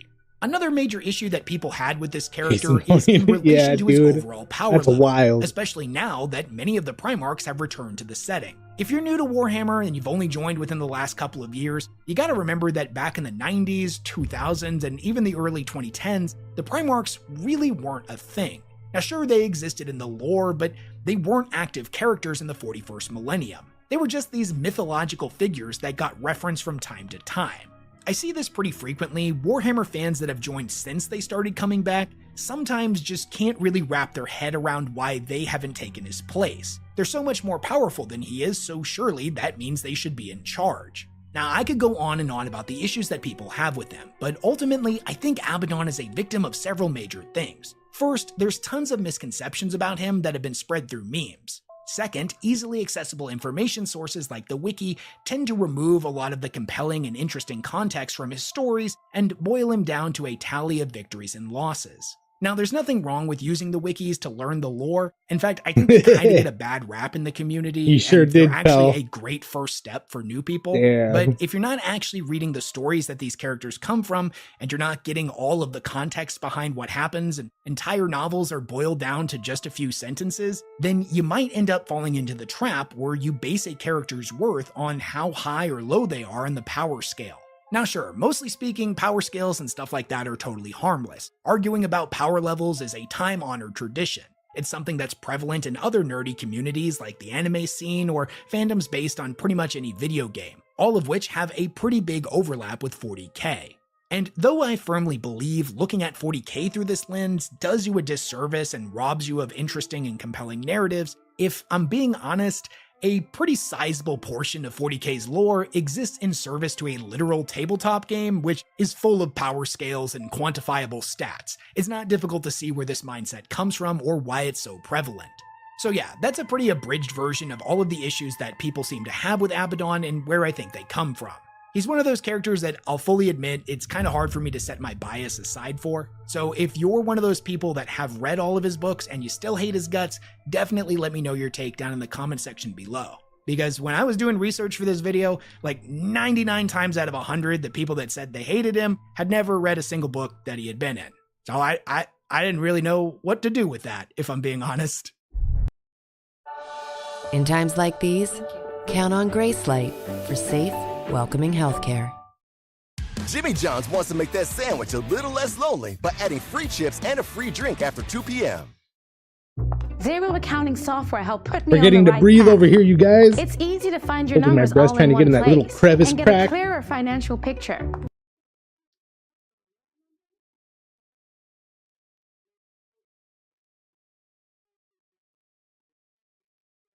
I don't want to do that.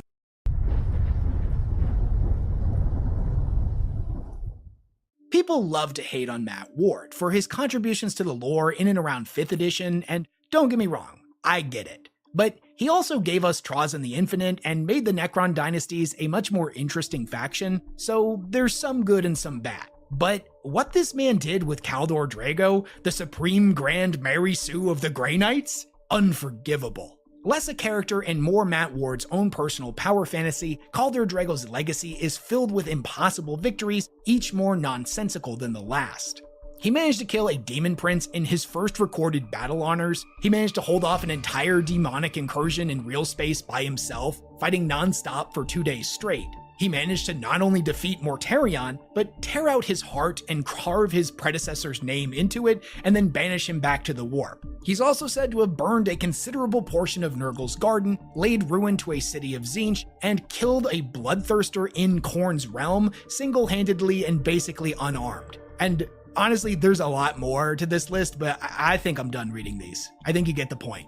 His ridiculousness would end up getting even worse after he was exiled to the Realm of Chaos, where instead of, being forced to survive and grow as a character, he just kinda went on a murder spree, where he obliterated entire armies, greater demons, and chaos fortifications without so much as even breaking a sweat. How is he able to do all this while existing in a place that's anathema to human life? Who knows? It's not important. What is important is that the reader knows how cool Kaldor Drago is. It's honestly a shame because this storyline actually could have been really interesting. I genuinely would love to read a novel about a space marine lost in the realm of chaos. Where actual growth occurs with the character. Where maybe Kaldor Drago was forced to make difficult and terrible decisions. Where he's forced to ask what's more important, his oaths and morals, or his survival. Instead of an interesting story like this, the power fantasy just got progressively worse, and he remains a flawless, unbeatable character with unearned power. I'm not necessarily opposed to immortal or invincible characters. I think if they're done right, they offer the author an opportunity to give us a unique perspective into this universe that we're not going to get anywhere else. But there's a right and a wrong way to do it. Now, I don't claim to be an author, nor do I really know how to quantify what is or isn't good writing. I just know what I like and what I don't. Yeah. And where it all falls apart for me, I just is know when what the I author like and what chooses I to don't. demonstrate just how powerful that's their the way. character is by having them undermine and belittle other established characters. Greater demons and demon princes are supposed to be a huge threat, the generals of entire armies. But seeing Khaldor Drago smack them around, sometimes while being unarmed, makes them feel kinda pathetic. And don't even get me started on the whole Mortarion's heart thing. That's just stupid. Not even fun stupid, just obnoxious stupid. So yeah, whereas other characters on this list that are hated by the community are hated by design, like they're villains that are supposed to be hated, Khaldor Drago was a try-hard attempt to make the coolest character ever, and instead he became one of 40k's biggest dorks.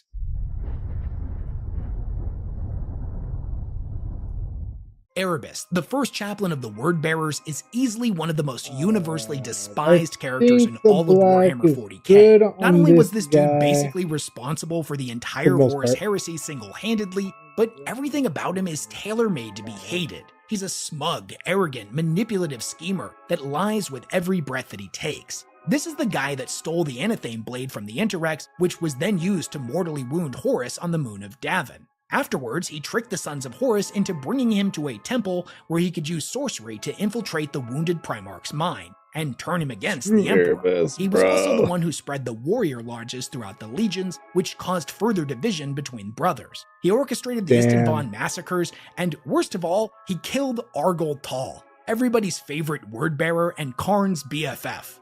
And that's just barely scratching the surface. His list of atrocities goes on and on and on. But even more so than his deeds, there's just nothing likable about him. He never shows any remorse for any of his actions. He's unapologetically self-serving, and he doesn't have anything that even resembles a redeeming quality.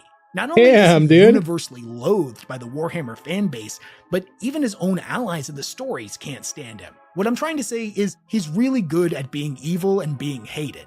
There's a great short story where Erebus tells us all about his early life and explains who he is and why he's motivated to do the things that he does. He says that as a child in the deserts of Colchis, he would play this game. You have no where redeeming the legs factor off at of a all. That's scorpion wild. one by one, just to watch them squirm. Now, as an adult, he sought to play his scorpion game, as he called it, with people. And over time, he would come to want to play it with the biggest scorpions of all, the Emperor and his Primarch sons. He tells us that he's the only honest character in this setting. He never claimed to be anything other than what he was, an evil son of a that just loves being evil. So with all that said, I'm guessing you're wondering why he's not in the number one spot, and it's for a pretty massive reason that I think some people might disagree with me on. You see, the writers made this character so evil, so reprehensible, so hateable, that it made the majority of people actually kind of love him. But it's complicated. You see, Erebus doesn't suffer from the same problems that many of the characters we've discussed so far do. He's not a Mary Sue. The plot doesn't just magically bend around to accommodate him. He has to work his ass off for each and every one of his schemes. And they're all pretty well explained. And sometimes it isn't in the main story and might be covered in one of the anthologies or a side story, but we always get a reason for why things happen the way they do with him. So what ends up happening with Erebus is you have a villain who the writers intended for you to hate. That's his purpose, and they did such a good job with him and made him such a believable, scheming, manipulative monster that he never breaks our immersion. People don't hate him because he's a bad character, they hate him because he's an amazing character. Arguably one of the best in the entire Horus Heresy series. What makes him different from every other character on this list is that we love to hate Erebus. Also, and this may just be a bit of a side point, but I think a lot of people find Erebus actually pretty refreshing. Over the last 10 years in modern media, the whole sympathetic villain thing has aggressively overrun its course. And I think people resonate with a villain that's just being evil again. You don't have to feel guilty about hating him. You don't have to debate his motivations. You don't have to sympathize with him in any way, shape, or form. He's just an evil son of a that never claimed to be anything else, and that's kind of amazing. Because of all that, I can't bring myself to put him in number one, as that honor goes to a character that I can confidently say doesn't have a single person in the entire Warhammer community that would call themselves a fan of his. Someone that we don't all love to hate, we just hate. Let's talk about Leandros. Leandros, who's that? In most squad-based third-person shooters, the supporting characters that you fight alongside are there to help the player character progress through the story. And most of the time, they're pretty likable. Sure, they might have some disagreements from time to time, but at the end of the day, they're all still brothers. As their relationship grows on screen, fighting alongside each other, so too do these characters end up growing on us as the audience. And yeah, it might be a little bit formulaic, but who cares? No one's complaining about having too many likable characters in their game. Yep. Then, over here in Space Marine 1, you get paired up with goddamn Leandros, the most annoying, frustrating, fun-hating, stick-in-the-mud dickhead that has ever existed. A character that's not there to be helpful, that's not designed to be endearing. They're there to constantly contradict the main character, point out his failings, and overall be as unhelpful as possible. This guy is annoying right off the bat, but somehow he just keeps getting worse as the game progresses. At first, he's just criticizing Titus's decisions and actions, but then he starts openly accusing him of treachery and heresy. This all starts to take place after Titus demonstrates the ability to come into contact with raw warp energy and emerge unscathed, something that Leandros believes is impossible unless the individual is corrupted. Now, I know this is kind of a major plot point of Space Marine 1, but warp energy's kind of been all over the place in its depiction throughout the entire franchise. Sometimes it will kill you instantaneously, and other times, like with, I don't know, Kaldor Drago, you can live in the warp for thousands of years and it's totally fine. There are tons of examples of people being immune to its corrupting nature, or people who don't even really have any kind of special ability coming into contact with it, and maybe they're a little phased at first, but ultimately they can brush their knees off and they're fine. Now, these examples are definitely outliers. Warp energy normally is depicted as being insanely dangerous. But I bring them up to make the point that just because Titus seems to be immune to it doesn't make him an instant heretic. However, no matter what Titus says, there's no way to convince Leandros of his loyalty. The guy is completely stuck in his beliefs and is unbelievably frustrating to the players because we know the truth. Whereas Titus views the Codex Astartes as a guidebook, Leandros has a zealous and rigid adherence to its rules. The biggest difference between them is that Titus wants to do what is right, Leandros wants to be right. If this dude wasn't insufferable and whingy enough, we find out at the end of the game that he's been sneaking behind everyone's back and making reports to the Inquisition, telling them that Titus is definitely corrupted. Now, under normal circumstances, we would expect that something like this would be handled in-house, that those reports would be made to the Reclusium, and the chapter's chaplains would carry out an investigation. But Leandros is too self-righteous to respect something as trivial as the chain of command. Bro, he this goes guy. right to the top. Yo, now, quick spoiler warning, I'm whatever gonna drop a your name spoiler is, for Space Marine 701. 2, Why so would if I you don't add you wanna on hear that, Discord go ahead and skip ahead about to a join minute my or to live the stream timestamp on whenever I'm screen. streaming? Okay. If you Although were we able to don't go really on know right here, what right ended now, up why don't you happening to follow him after the me? events That way of the you first get game, notified. A lot of people were relieved go when on. we played Space Marine 2 and he was nowhere to be seen. You know, we're just That gonna was block you, all the way actually. up until the end, where in the final scene, it's revealed to us that this entire time, the chaplain that's And been he's guiding us gone. and we've been taking orders from was Leandros. So, on top of everything we had to deal with him in the first game, we now have to live with the knowledge that this insufferable twat was We are good on the rewarded for black, his you actions. guys. As I mentioned before, in good consciousness, I couldn't put Leandros in any other spot. I'm gonna go other change than out my number water, one, and we're gonna as get on with that everyone else on this Balthazar list, gold. It doesn't matter how many haters they have, because a sizable portion of the community still loves them. But with Leandros, there is not a single person on this planet that would call themselves a fan of his. But what do you think of all this? Do you agree with my list, or do you think I got the order wrong? If you were to move things around, who would you rank higher and who would you rank lower? What's a character that you personally just can't stand and you think they deserve to be on this list? Let me know all of your thoughts, comments, questions, concerns, and ideas for future videos down in the comment section below. A couple videos ago, I asked you guys to help me hit my goal of 800,000 subscribers by the end of the year, and y'all came through with flying colors. We hit 800K like the same day. So again, thank y'all so much for all of the support you've given me. I So cool, truly, honest to God, can't thank you enough. And at this point, it's the We're road to subscribed, 1 million, right? baby. Anyways, big thank you I'm to everyone who not? supports all the Wow. work that I do. Subscribing right and I'll now. catch you all in the next There one. it is. We're subscribed now. Damn, dude. My bad, Wes Hammer. All right, which one should we watch? Ultramarines Faction Deep Dive. No, something shorter. Because we just got to do the gold. We're going to put the gold on and we're good to go. What did you say earlier to look up? Without Erebus, Secret. Oh yeah, the Orcs one. Yeah. Good looking out. What they think about everybody else. All right. Probably the best way to do it instead of typing it out over here on the stupid PlayStation is to look it up on my phone and then just go to the history on the PlayStation. West Hammer. What Orcs think of other factions? What do the Orcs think of every other faction Warhammer 4 months ago? Hell yeah. There it is. We got it.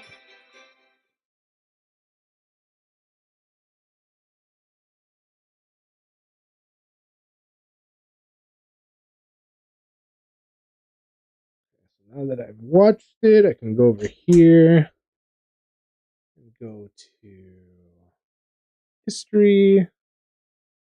There it is.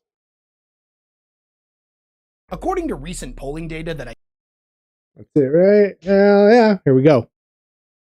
just made up, there isn't a single 40K fan in existence that doesn't love the Change my water Orcs. real quick. If they say they don't, they're either lying or they hate fun. And if that's you, who hurt you? Now, part of the charm of 40K as a franchise is how bleak, dark, and comically serious it often takes itself. But right when it's all starting to feel a little too depressing, the Orcs come in like a giant green wrecking ball, ready to inject some much needed humor into the grimdark future. And what's not to love about these guys? They're a bunch of cockney football hooligans that don't care about taking territory, they're not trying to build some grand empire, they don't even have an agenda to push. The only thing the Orcs care about is fighting. And in their pursuit of getting into ever more crazy scraps, they've spread to every corner of the galaxy in order to All get they all care those about other is factions war. kicking. But what do the Orcs think of all those other factions? Do they think they're a bunch of weaklings and cowards, or do they have a lot of admiration for groups that can hold their own in a fight? Do they look at a species like, say, the Tau, who specialize in ranged warfare, as a bunch of cowards, or do they appreciate their taste in Daka? What are their thoughts on factions like the Necrons, the Eldar, the Tyranids, Chaos, and the Imperium? Which ones do they like fighting against the most? And dare I say it, have any of them actually managed to earn the Orcs' respect? Yo, do like Warhammer fans? Do you remember when Scary Movie came out? I don't know if it was the first. I think it was the first one. And the previews were Ghostface going "Weather" and people going "Weather" on the phone and stuff. Dude, I feel like Warhammer people would, walk past each other. If you're wearing a Warhammer shirt or something, you'd be like, "Wah!" They'd go, "Wah!" Yeah. Like the "What's up?" The "What's up?"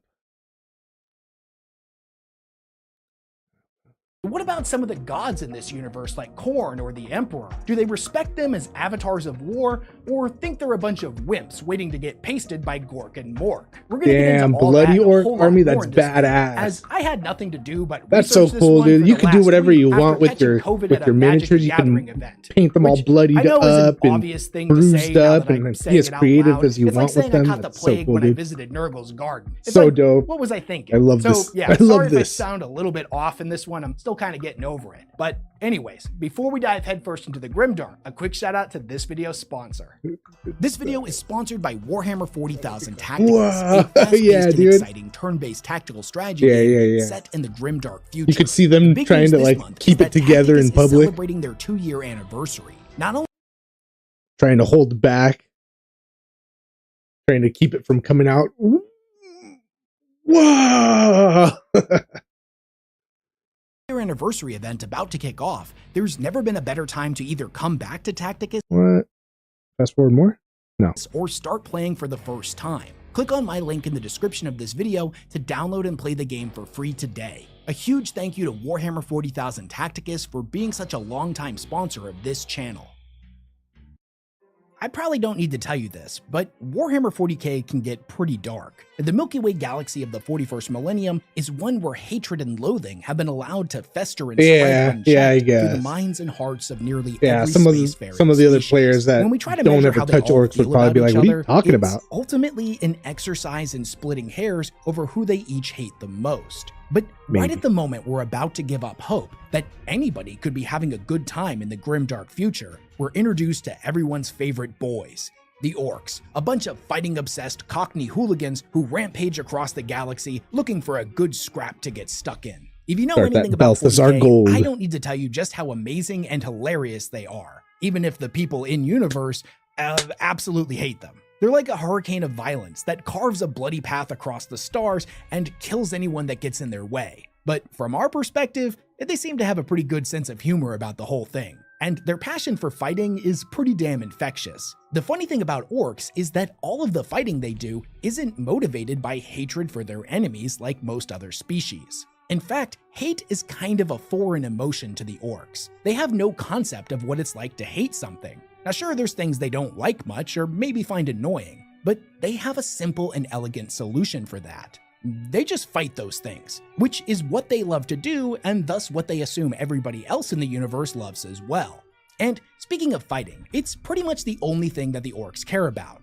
You gotta remember that they were created 60 million years ago by the Old Ones as living weapons to fight against the Necrons. Every single aspect of them, all the way down to their genetics, was designed for combat. Fighting isn't just something they enjoy, it's everything to them. It is a biological need in much the same way that food or drink is for us. Because of this, the lens that the orcs view their galactic neighbors through is almost always framed by how good of a scrap they can give the boys. Now, what the orcs actually think about all of the other species they routinely go up against is admittedly one of those topics that isn't nearly as fleshed out as it could be. Insight into orc philosophy used to be pretty rare until we started getting all of the Mike Brooks orc novels that were written from their perspective. So Brutal Cunning, Warboss, and Big Daka, as well as a bunch of short stories and the orc codexes, are going to serve as the primary sources for all of the information in this video. And because this script was made using sources almost exclusively written from their perspective,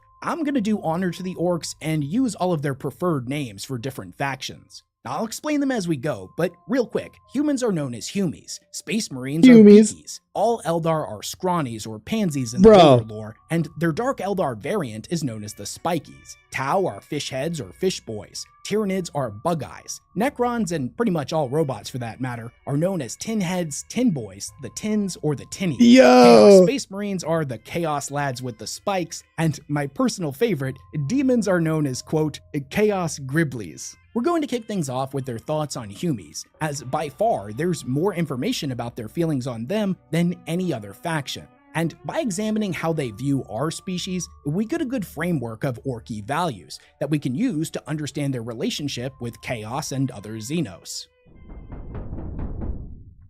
You may be surprised to hear this, but the orcs are not particularly renowned for being especially deep thinkers. A fun fact, one of the things that starts to happen to them as they grow bigger from surviving a ton of battles is that their brains start growing as well, and also start thinking a whole bunch more, which is something that the orcs find particularly annoying, since the vast majority of them will get killed before they ever reach what we would consider smart. Well, Truth, good night, my streaming buddy. See you next time. Truth, thank you for being here. Thank you for watching. Thank you for hanging out while we painted our Space Marines. They're coming out pretty good. They're almost done. We're just doing the last finishing touches with the gold. They're all just Thank you for hanging out. Have a good night. We'll catch you maybe tomorrow, maybe the day after. We're doing Stargate SG-1 day tomorrow. That they're almost a different species. Thank you for hanging, and we'll see you soon. Like the cyborg tech priests of the Adeptus Mechanicus, or even the friggin' Gene Stealer cults.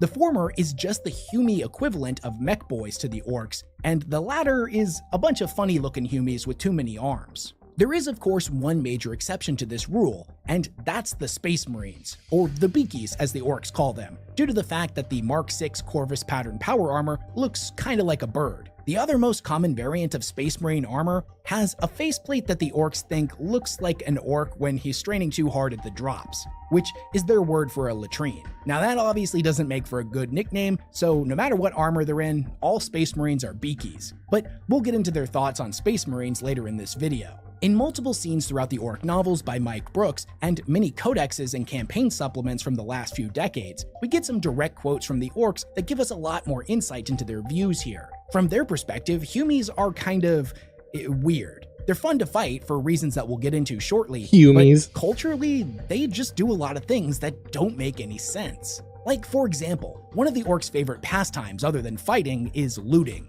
And when they end up stealing a Humie vehicle, their excitement of getting their hands on some new wheels is almost always soured by what they find inside.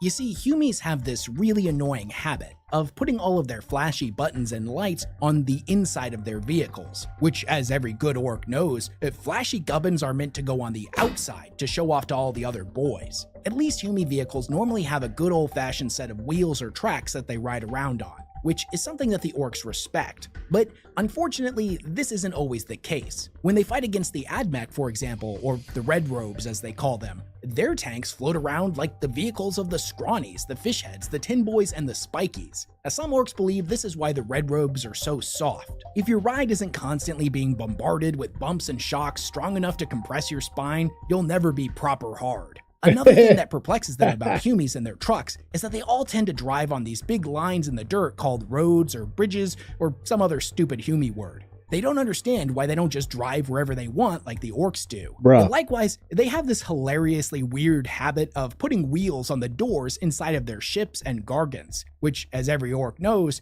you can't drive a door. But Humies just ain't logical. Humies also have this weird invention enough called belief, an alarm system. can the Its only orcs purpose drive a seems door? to be to get all of the Humies all riled up and scared before a fight. Why they would invent something like this is completely beyond them. Every self-respecting orc knows that before you get stuck in, you and the lads have to amp yourself up with some hooting, hollering, and a nice loud wah at the top of your lungs. Not to induce feelings of fear and dread in you and all of your mates. Why they would make something like this, let alone put it on all of their buildings that contain all of their best loot, is Absolutely. something that continues Hell to yeah. vex the orcs to this day.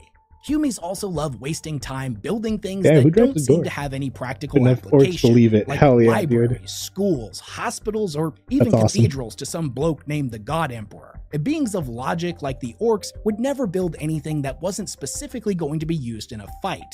Weapons, armor, and even some of the weird mech boy inventions all had a purpose. But with Humies, 90% of what they made was practically worthless. At least when it came to their buildings, the Humies knew to make them real big. That was something that the orcs respected. It made it more fun to knock them over. Now, although Humie cathedrals are a bit much for the orcs, all of the statues depicting the Emperor is something that they can at least wrap their minds around. Although they've never seen him, considering that he's normally depicted as being 100 feet tall with a giant flaming sword, he's clearly either the boss of all the Humies or their god. Either way, it would make sense to them that he told all of the smaller Humies to build all these things, and they have to listen to him because, most again, logical he's the race. boss. Red equals Now, fast, don't get it blue twisted. equals The lucky, god of the purple equals Humies in sneaky, no way, invisible. shape, or form could stand up to true and proper gods like Gork and Mor. What? But so far as they can tell, if they ever manage to make it all the way to Terra and break into the Golden Throne, they're gonna get to fight a 100-foot tall Humie. So that's something that all of the orcs are looking forward to. Now, it makes sense to the orcs that the Emperor is in charge, because based on all of the artwork they've seen, he's the biggest. This is how the orcs do things. The biggest orc is the boss. Not just because he's stronger than all of the other boys, but because orcs get bigger the more fights they get in. So a proper big orc has a whole bunch of experience and thus makes for a better leader. But aside from the Emperor and the Beakies, all of the other Humies are the same size. So they're always arguing with each other about who's in charge. This is something the boys just don't really understand, and thus Humie hierarchy of command is still an enigma to them. What they think they should do is just fight it all out and figure out who's the biggest and strongest and make them the boss. But you gotta remember that Humies Do just it, dude. ain't logical. Are you allowed They to do things like that do don't a make half and sense, half scheme, oftentimes like it's half better purple, just not to half think about it. blue? So you're Balance lucky dog at, is a canine massage practice. so like you could be lucky at sneaking and invisibility. I'm afraid I won't see them after.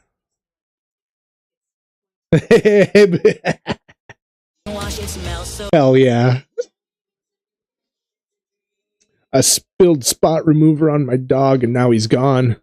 Bro. You can also have different clans. Nice. Just like Space Race. That's cool, dude. Different types of orc clans, groups, chapters. Orc chapters. That's cool, dude. Do it. Why not? Couple color schemes. Oh, can I skip this yet? Also, in their defense, Humies are pink or brown, fragile and soft, not tough and green like the boys. I'll make my own and scheme as eventually. Guthak pointed out in Brutal Cunning, they die a lot easier as well. If all of the Humies started fighting each other, they'd all just be dead, and then there would be no Humies for the orcs to crump. They're too weak for that kind of thing. And since they clearly want to keep fighting the orcs, they assume that the Humies have had to make a few sacrifices in this department for the greater good of fighting. Now, Humies have a lot of faults, don't get it twisted. They do a lot of weird stuff that just doesn't make any sense, and they waste an enormous amount of time not fighting when they could spend time fighting. But even after all that, the orcs absolutely love them, even if they would never admit it out loud or even understand. You'll get it, dude. I believe in you. And that's for two major reasons. Do One, it, bro. It'll even be though they're not as fun. good at fighting as the orcs, there's a lot of Humies. Now, we as Maybe, the audience know that the orcs outnumber the Humies some 1,000 to 1. Maybe since paint they one reproduce of so them quickly. But as like the a orcs tester? don't know this. Like, From their perspective, maybe it an looks like orc Humies that- are everywhere. They can be found in every corner of the galaxy. If you have And enough no matter how orcs, much time do they spend give you enough fighting pieces them, to like there's make your always own more orc Humies. out of the Every box? time you kill one, 10 Or more out of, like, show up many to take boxes, their I guess? place. And honestly, I don't you know. couldn't Just ask find for a a better tester trait orc, to I have guess. in an enemy. And two, Try it out, although see how it admittedly looks. inferior to orc technology, the tech that Humies make is easily a close second, I especially need when something. compared to Oh, yeah. the strange, esoteric machines utilized by other Xeno species. Humie weapons and armor are powerful, efficient, reliable, and most importantly, they look like what they're supposed to be. A gun looks like a gun. A sword looks like a sword. A tank looks like a tank. Now compare that to all of the stuff used by the Spikies and the Scrawnies. Their weapons are dainty little things that no self-respecting orc would ever be caught dead wielding. Now, the only real issue that orcs have with Humie gear is that, quite Bro, frankly, that'd be awesome. it's boring. Humies are always unoriginal. And Everybody as a has to species, They believe. fundamentally lack creativity. I Their mech boys believe. just don't have the pizzazz or flair of an orc mech boy. And this leads to all of yeah. their equipment looking exactly the same, meaning that none of them can ever tell whose stuff belongs to who. If you were to throw a whole bunch of orc guns into a pile, Yeah, each dude, of it them sucks would that be this able is to tell this is an immediately expensive which one was hobby. theirs, or at least which one they liked better. But at the same And then they could time, probably too, bash like the true if it owner's was teeth in and cheap, take it I for might themselves. catch myself Now, just don't get me buying wrong, too many. This isn't a deal breaker and for the they orcs when pile it up comes to too quick. measuring up whether a species is I mean, a good people- enemy or not. people have In that fact, problem Humie now with gear is their expensive ones, favorite thing but to I feel like if they were loot, cheaper, aside it'd be from looting worse. gear from other orcs. Humie gear is like a blank canvas that the orcs can work their magic on and make it proper orky. This normally takes the form of just gluing and welding a whole bunch of extra metal and scrap to them to make them extra killy. If, for Do example, the humans beefy really power claws think work that they, pretty or good, do the humans they're really just outnumber the unoriginal. orcs in this They look like a universe, big or are Humie there more hand orcs and than don't have, people? big metal And claws on if them there like a are proper more power orcs than claw. people, But that's nothing that can't be fixed I mean, with a bit if there of are more orky people than ingenuity. orcs, couldn't the orcs all believe that? Okay, let's get into Believe what strong everybody enough actually that there cares were about. less, and What do the it would be orcs so? think of fighting against the Humies? How do they measure up when compared to every other species? Do the orcs love it or find them annoying? Are they the orcs' Okay. preferred enemy, or does that esteemed title go to a different faction? Honestly, dude. fighting Humies is kind of a mixed bag for the And I orcs. get up close and They have personal, some put on my qualities little that make them helmet a thing to great get up proper to enemy. do the Well, other things, the not borders so of the much. shoulder One-on-one, pads. a Humie doesn't even come close Like to 10 an to 1 orc They're per short, person. Oh, wow. squishy, soft, and most of them Yo. are cowards, with, of course, the exception of old Baelai and the Damn, Beakies. dude. They're proper hard.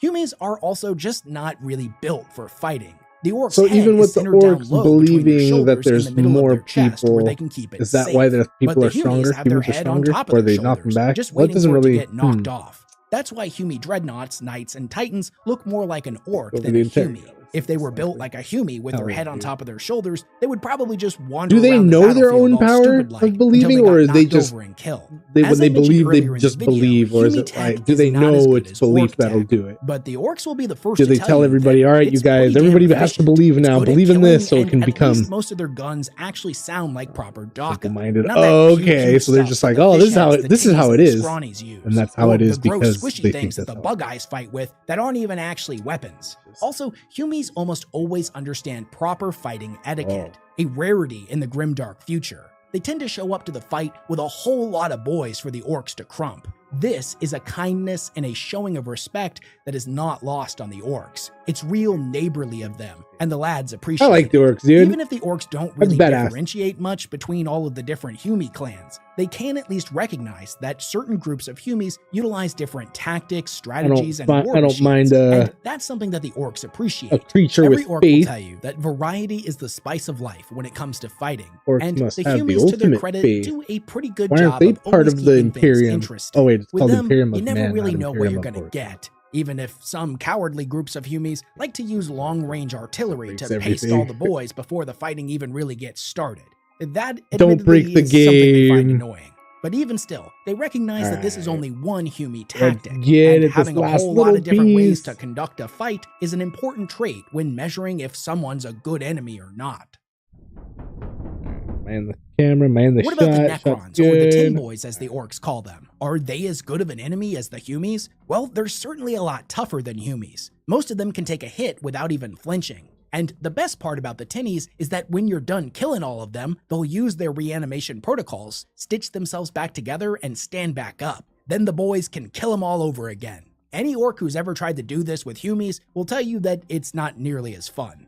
Now that being said, no enemy is truly perfect, and the Tin Boys do have a few flaws. Although their tenaciousness is greatly appreciated, fights against them can start to feel kinda samey after a while. It all starts to get a little bit dull. Most of the Tin Boys are mindless automatons that fight in complete silence. No war cries, no screams of pain, nothing to get the blood pumping. They just don't have the passion for fighting like orcs or even some Humies do. That being said, the Tinnies do have some pretty great tech to loot. Sure, their tanks might float around and their guns may not be very loud, but they're proper killy and can unleash some pretty hilariously devastating effects on the battlefield. The orcs will routinely do everything they can to try to loot them. Only problem is, most of the time, when they get into a fight with them, after they finish giving them a good kicking and the Tins start to run for it, they and all of their equipment starts to fade out of existence, just completely disappearing and leaving no spoils for the boys, which is real sore loser behavior. For orcs. This isn't exactly widespread information, but there are some orcs that know the secret,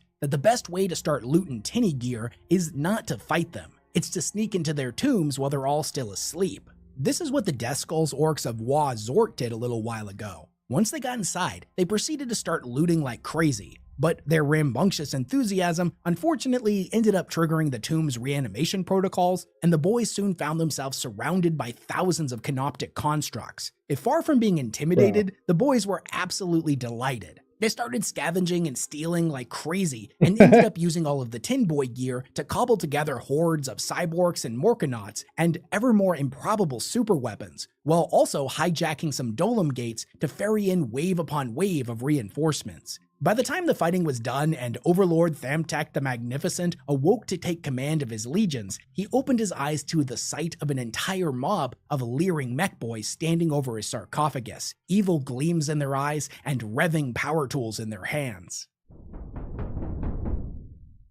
And speaking of valuable tech and those who utilize it, the Tau, or the Fish Boys, have some of the fanciest tech worth looting. And their stuff they seem is fun. a bit They easier seem fun. to figure out than the Tin Boy machines. The orcs will routinely mock the Fish Boy weapons for not looking nor sounding like proper DACA, but none will argue their effectiveness. This often makes them preferred raiding targets for the orcs from the Bad Moon clan.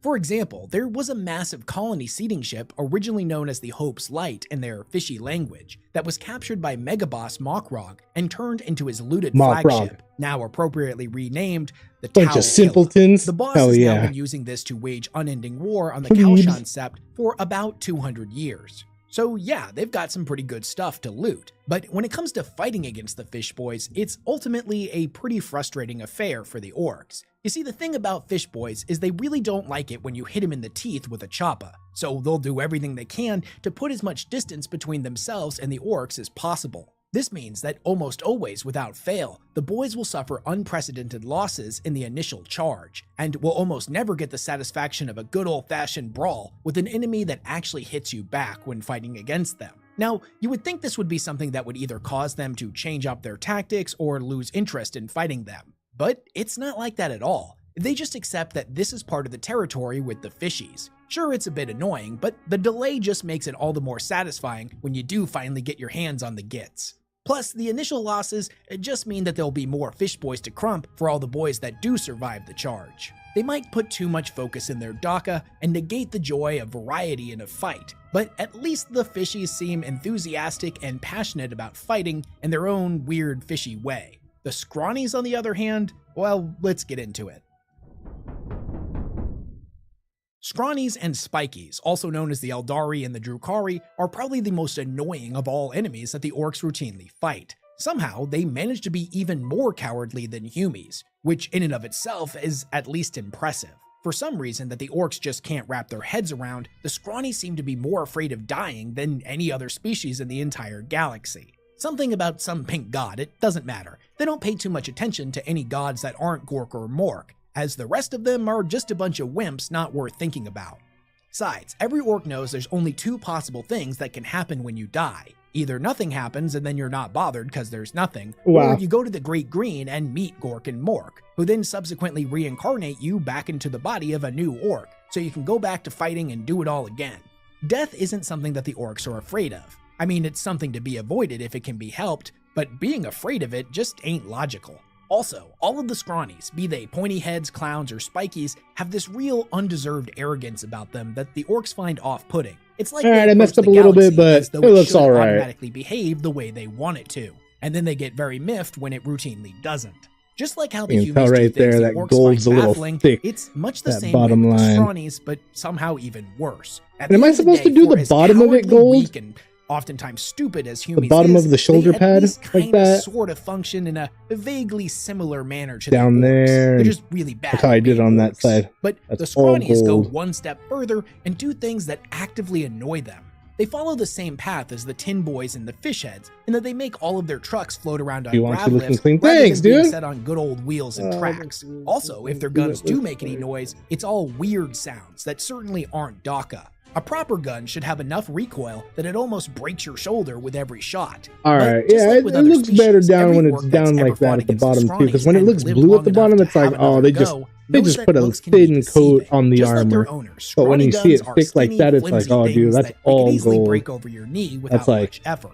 But That's they like pack 3 one inches of hell a gold-plated punch. armor, not They may be gold-plated, weird like and stupid looking, but at the end of the day, they're gold, right thick, killer. 100% And from the orcs' gold, perspective, not 100% that's something obviously you because gotta it would be respect. soft. Now But that's mostly you know just what I'm in trying to theory, say because here. when the orcs Yeah. do actually get to fight against the I'll let scrawnies, that dry. and this goes doubly for the Sir, spikies, it's gold almost trim on the never other as fun one. as it should be. They almost exclusively fight We're with hit and run almost style there. tactics, striking from the shadows, and only getting stuck in a fight they're 100% sure them and their mates can win without getting hit back. Now sure, if a line of boys and a line of scrawnies all charged at each other, both sides knew there was only one possible outcome, and it would involve the scrawnies getting a good kicking. But scrawnies didn't fight like orcs. They were always thinking about stuff.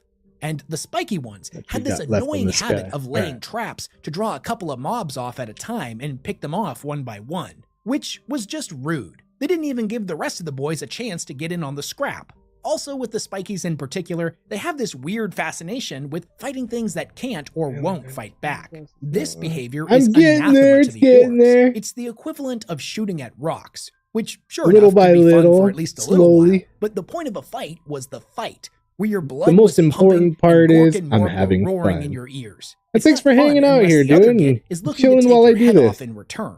Further, really the appreciate it. spikies Good seem to times. take pleasure in not just killing and fighting, but actively hurting their enemies, even after the fight is done. Sometimes they would even try to capture their enemies, avoiding the fight altogether, just so they could hurt them.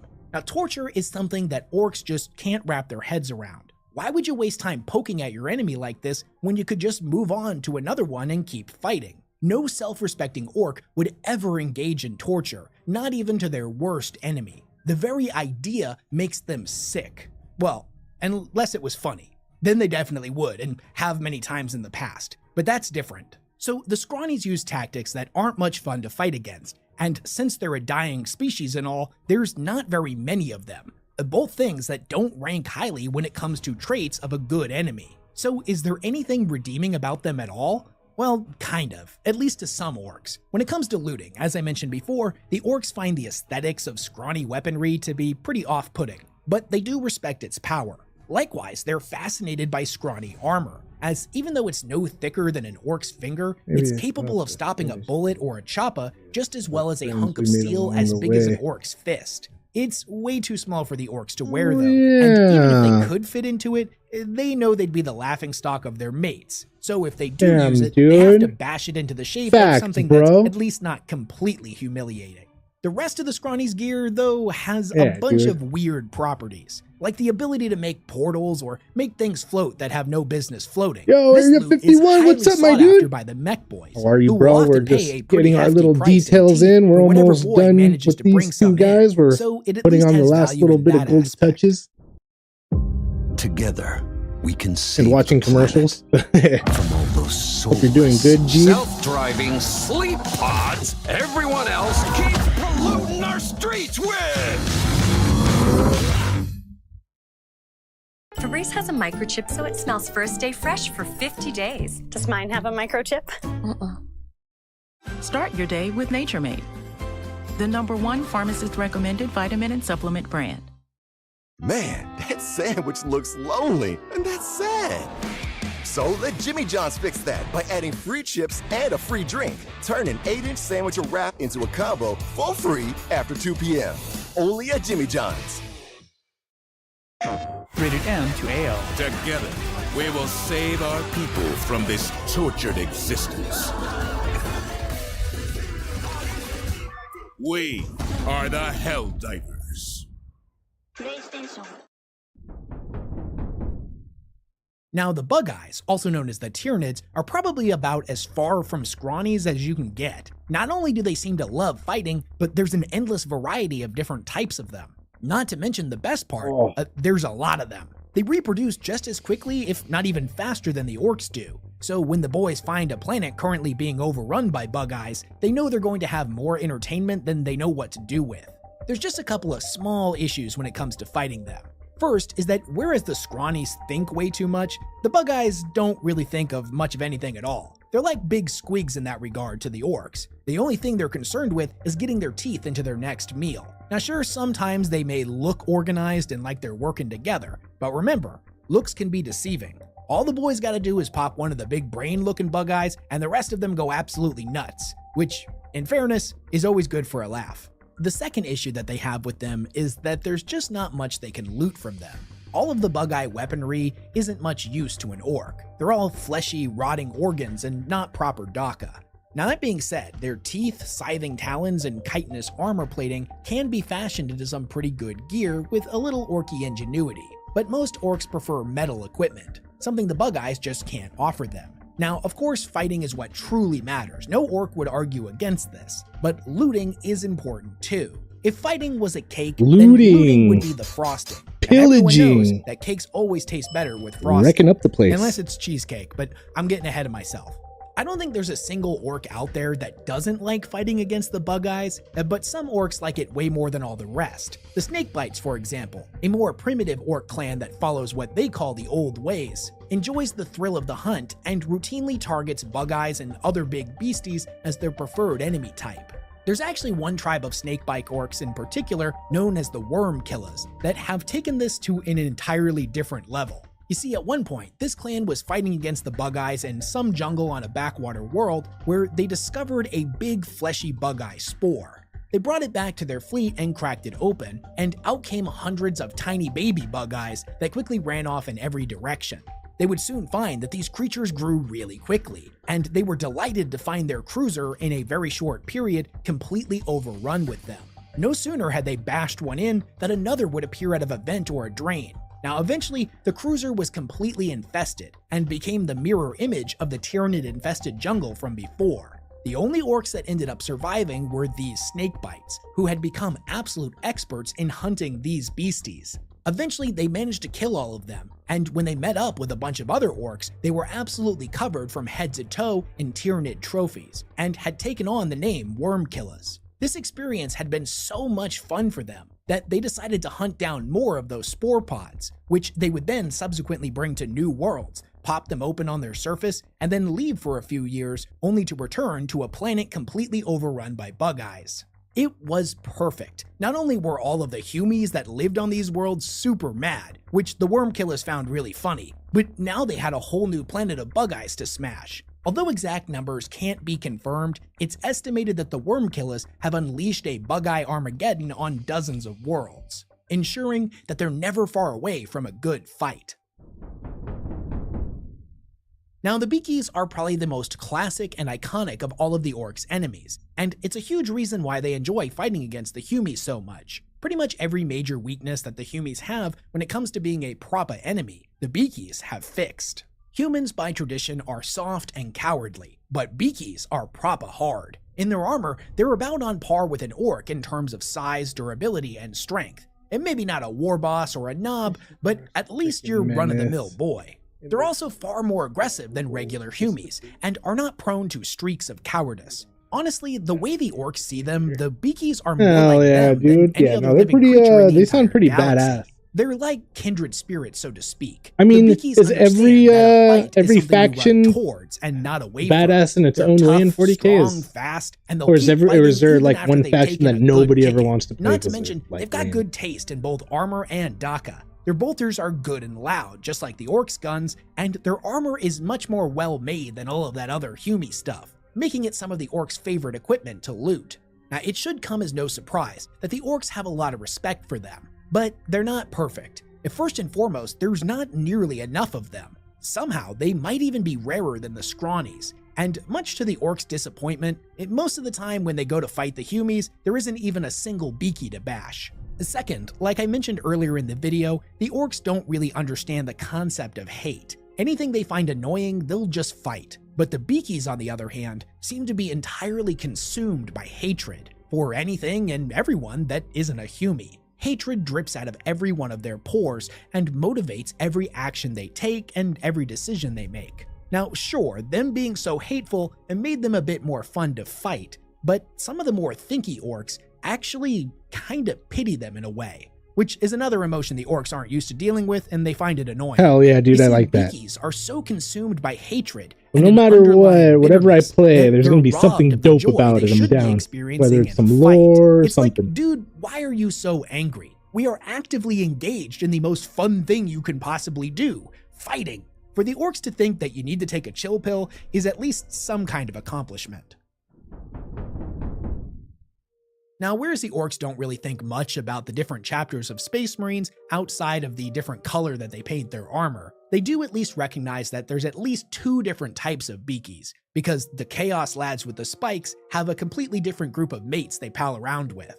Now, all Beakies are proper hard, don't get it twisted, but the Chaos Beakies bring a lot more variety to the table when getting stuck in. Whether they be the blue weird boy Beakies that cast all kinds of weird unnatural powers, the smelly green Beakies that know how to take a punch, the strange pink Beakies that, if I'm just being honest, the orcs find Yeah, pretty weird, dude, yeah, or that's their why I would favorite, definitely the want to red make Beakies sure that seem to love what I fighting like almost first as much before I as the start orcs do. The major issue with them, though, spending is that the money on Chaos these lads with the guys. spikes I already do a spent lot of money weird on stuff. Space Marines are Not only badass that, no matter they what, often but seem to have an I'm sure there's agenda other things than that I'm just gonna fighting. like a In a lot lot more, of ways, they're especially more like regular humies in that aspect, certain and less chapters, like I true guess, of Beakies, Space at least Marines. as far as the orcs are concerned. When it comes to the Chaos Gods themselves, they're not really worth thinking about. Even though Khorne is absolutely obsessed with the orcs, he finds them deeply fascinating and entertaining. No proper orc would ever for a moment consider worshipping a puny humie god.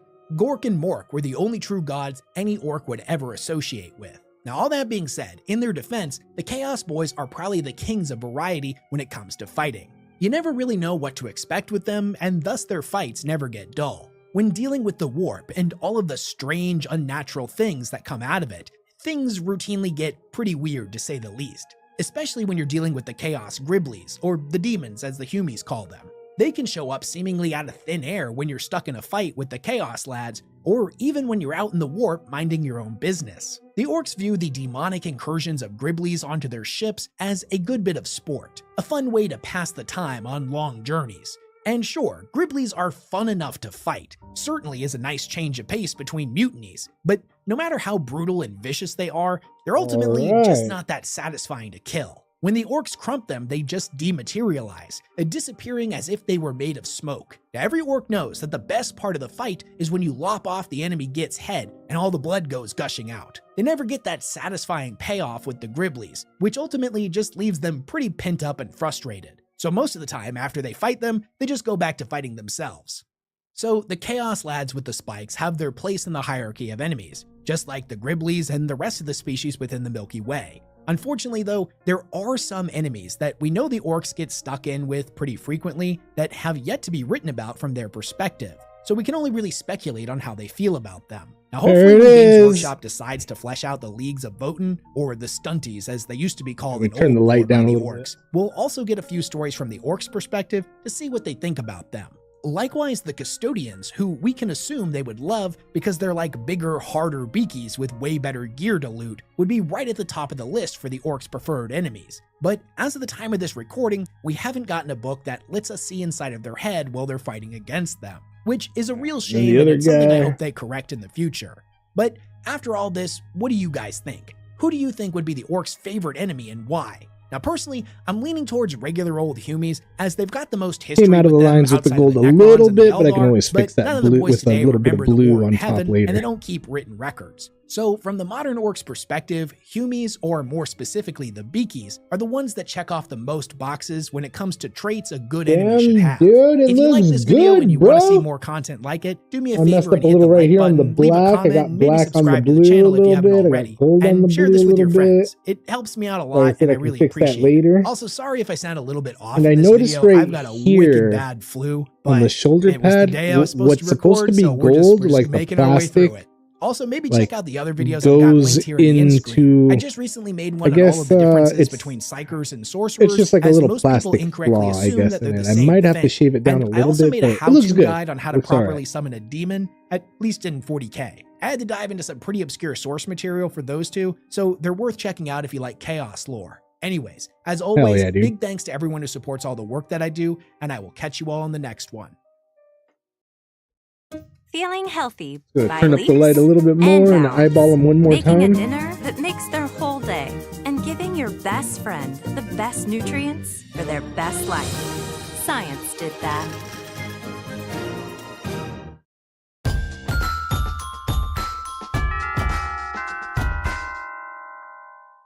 So cool, dude.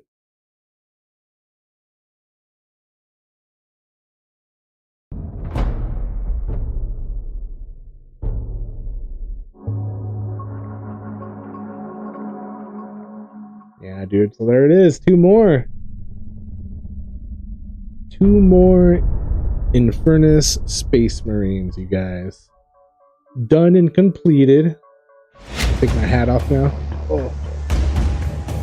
My magnifying glass hat. So what's the plan next? So next week, which interminable serpents of smoke almost 3 hours. Yeah, we're gonna cut it here in a minute. It had a black canal. That'll be and a river that ran purple with ill-smelling next dye. Week, vast piles of buildings full of windows, wherein there was a rattling, fantastic things, all day bro. long, where the piston of the machinery worked monotonously. Oh, what's next after the several Marines? large streets all very like one another, and many small streets so what I thought still would be like really fun to paint, inhabited by people equally like one another, who would be really fun to paint would be or to build, I guess, put together and paint some Necrons. I'm down for Necrons. Necrons are cool. Definitely want some of those. Just to like, even if I don't have an army of them, just whichever one I build, if it's just like one guy or a little box set with a few little guys like these, just one to have that could like sit on the shelf later. That'd be cool. That'd be fine. I'd be happy with that. But if I end up liking that, then I'll make an army of them. But I got to figure out which army first. I got to keep doing some homework on the factions, on the chapters, on on the other stuff because there's a lot. There's a lot I would like to learn before I I'll turn up some music for you. There's a lot I got to learn before I just make a decision on which army I'm going to do. Or I guess trial and error also works too, right? I mean, you can always make a little army, don't like it eventually one day, start over, I guess, kind of. But for next, I want to either try some Necrons or shit, dude. You've already turned me on to the orcs a little bit. I might just do a little orc just to, you know, sit on the shelf.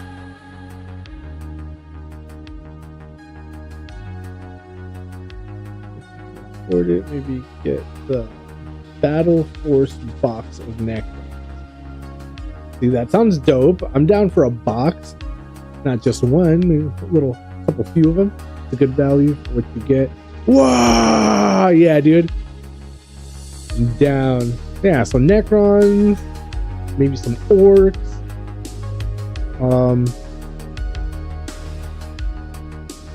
Damn. Any of the mechs, the big mon. I don't know if I would do a Tau mech. It doesn't matter what kind of mech. Any kind of big mech is dope to me. Like a robot. Either the ones that have the Space Marine guys that have been inside of it for like thousands of years, that they only wake up to like tell stories of old battles because they don't even really go into battle themselves anymore as much. Either one of those guys or even one of the Tau machine guys. Those are cool too. That's the Xbox set this year. Oh yeah, I heard about the sets that they were doing for Christmas. Maybe, yeah. It's a little pricey, but maybe. If I put together all my Christmas money, I might do that.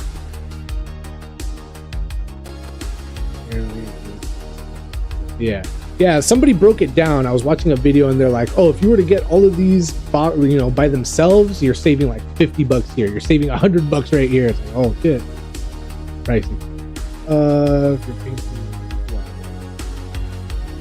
I don't know if I'd paint them white. That seems a little boring to me. Maybe I do white, but if I do a boring color like a solid white or just like whatever, no scheme to it, then I would want to do detail like scratches and the paint coming off here, rust over there. Anyway, yeah, no, I hear you. Yeah, buddy, Area 51, thank you for being here, my dude. I appreciate you. Yeah, we're gonna be wrapping it up right here in a minute.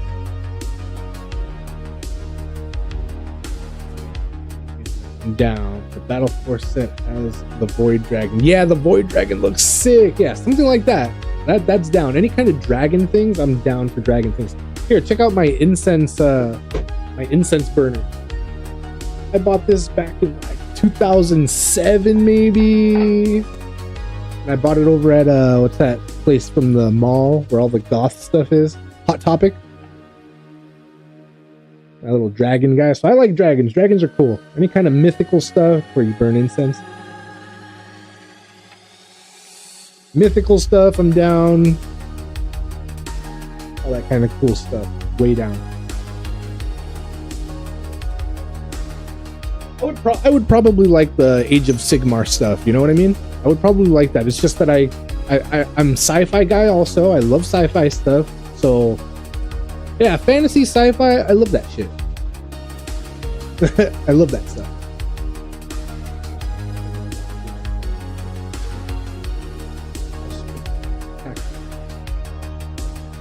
Okay, I'll check that out. Let me write it down right quick.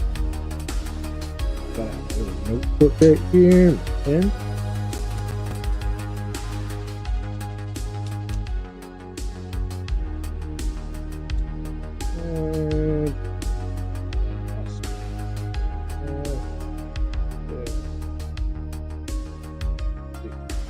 Ooh yeah. Aspect Tactic. Check them out for sure. Does updates to rules and new mini releases. Cool. Down. Wicked. Oh, it's not a dragon?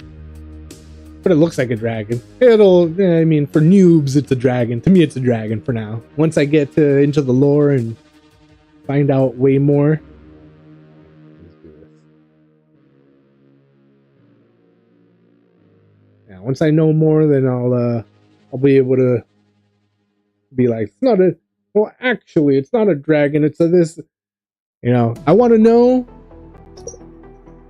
but I'm probably still gonna call it a dragon, just to keep it simple with people.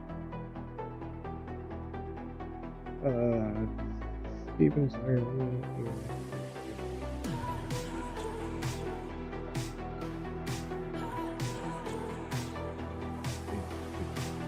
okay. What?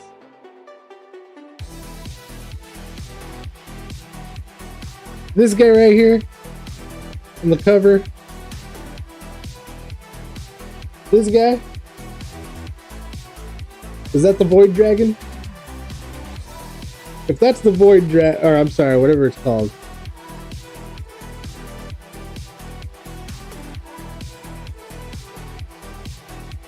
Wait, so this isn't the Void Dragon? Oh, my bad, dude.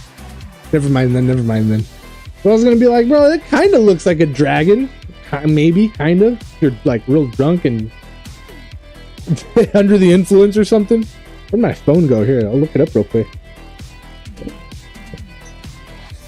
If you squint at it real hard and you turn your head and you cover it up with your eyelashes as much as you can, it kind of looks like a dragon. Void Dragon. Let me see.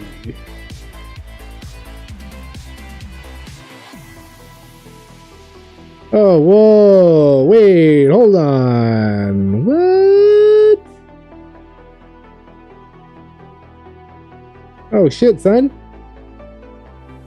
Wait, so the Void Dragon. Wait. What?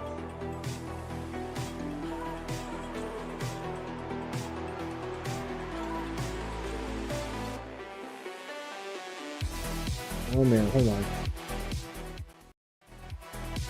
Which buttons are which buttons? There we go. Is this it?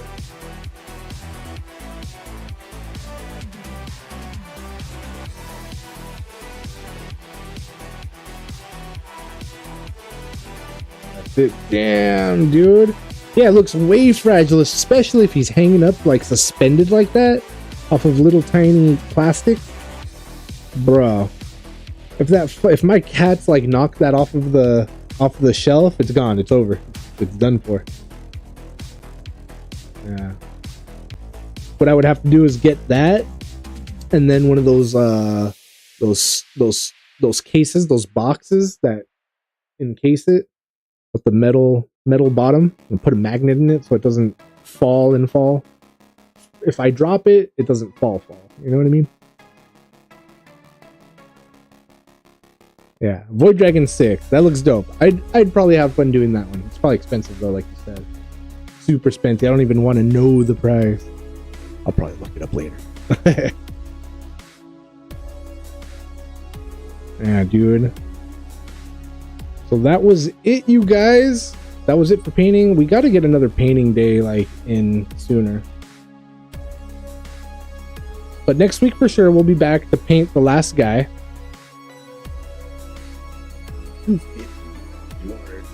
Oh, that's so spency, dude. Oh man, yeah, I don't know now. Like, even if I did have the money for that, woo. Yeah, no, maybe still possible. Oh, for the whole Battle Force box though. Okay. Ooh, I was gonna say just the Void Dragon by himself that much. I don't know. Okay, all right, $50 for just him. That's doable. That's understandable. That's like, okay, it's a good price. I gotta make sure I take care of it because it's pricey, but it's not no 200 where it's like, oh man, questioning if I even want it anymore. Yeah. Okay, yeah, no, you know what? Let's look it up right now, real quick. You down to chill for another couple minutes? I'll look up a video for it. Let's see. Type it up here, that way it's a little easier.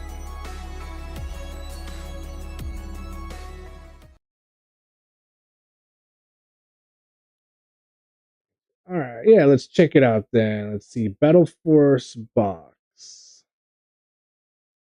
We'll do 40K. Yeah, see, if I were to just do it on the phone, it's probably easy. I'm gonna do it on the phone. I can't type fast on the controller.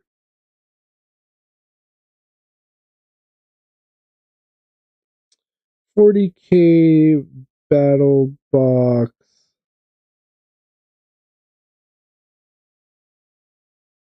Battle Force.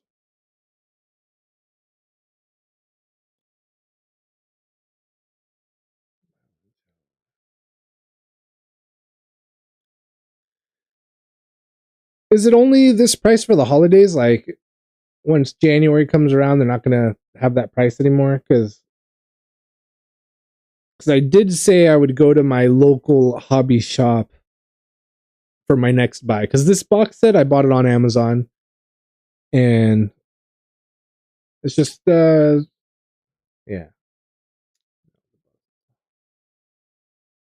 Okay, I'm down for discounts. Just for the holiday. Okay. So I got to do it ASAP if I'm going to do it. We're going to watch a video on it real quick. Oh!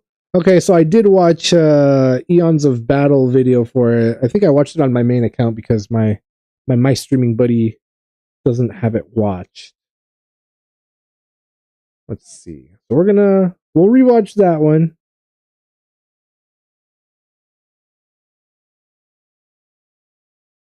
And we'll go from there. Go back to the history. Yeah. This video is sponsored by Into the AM.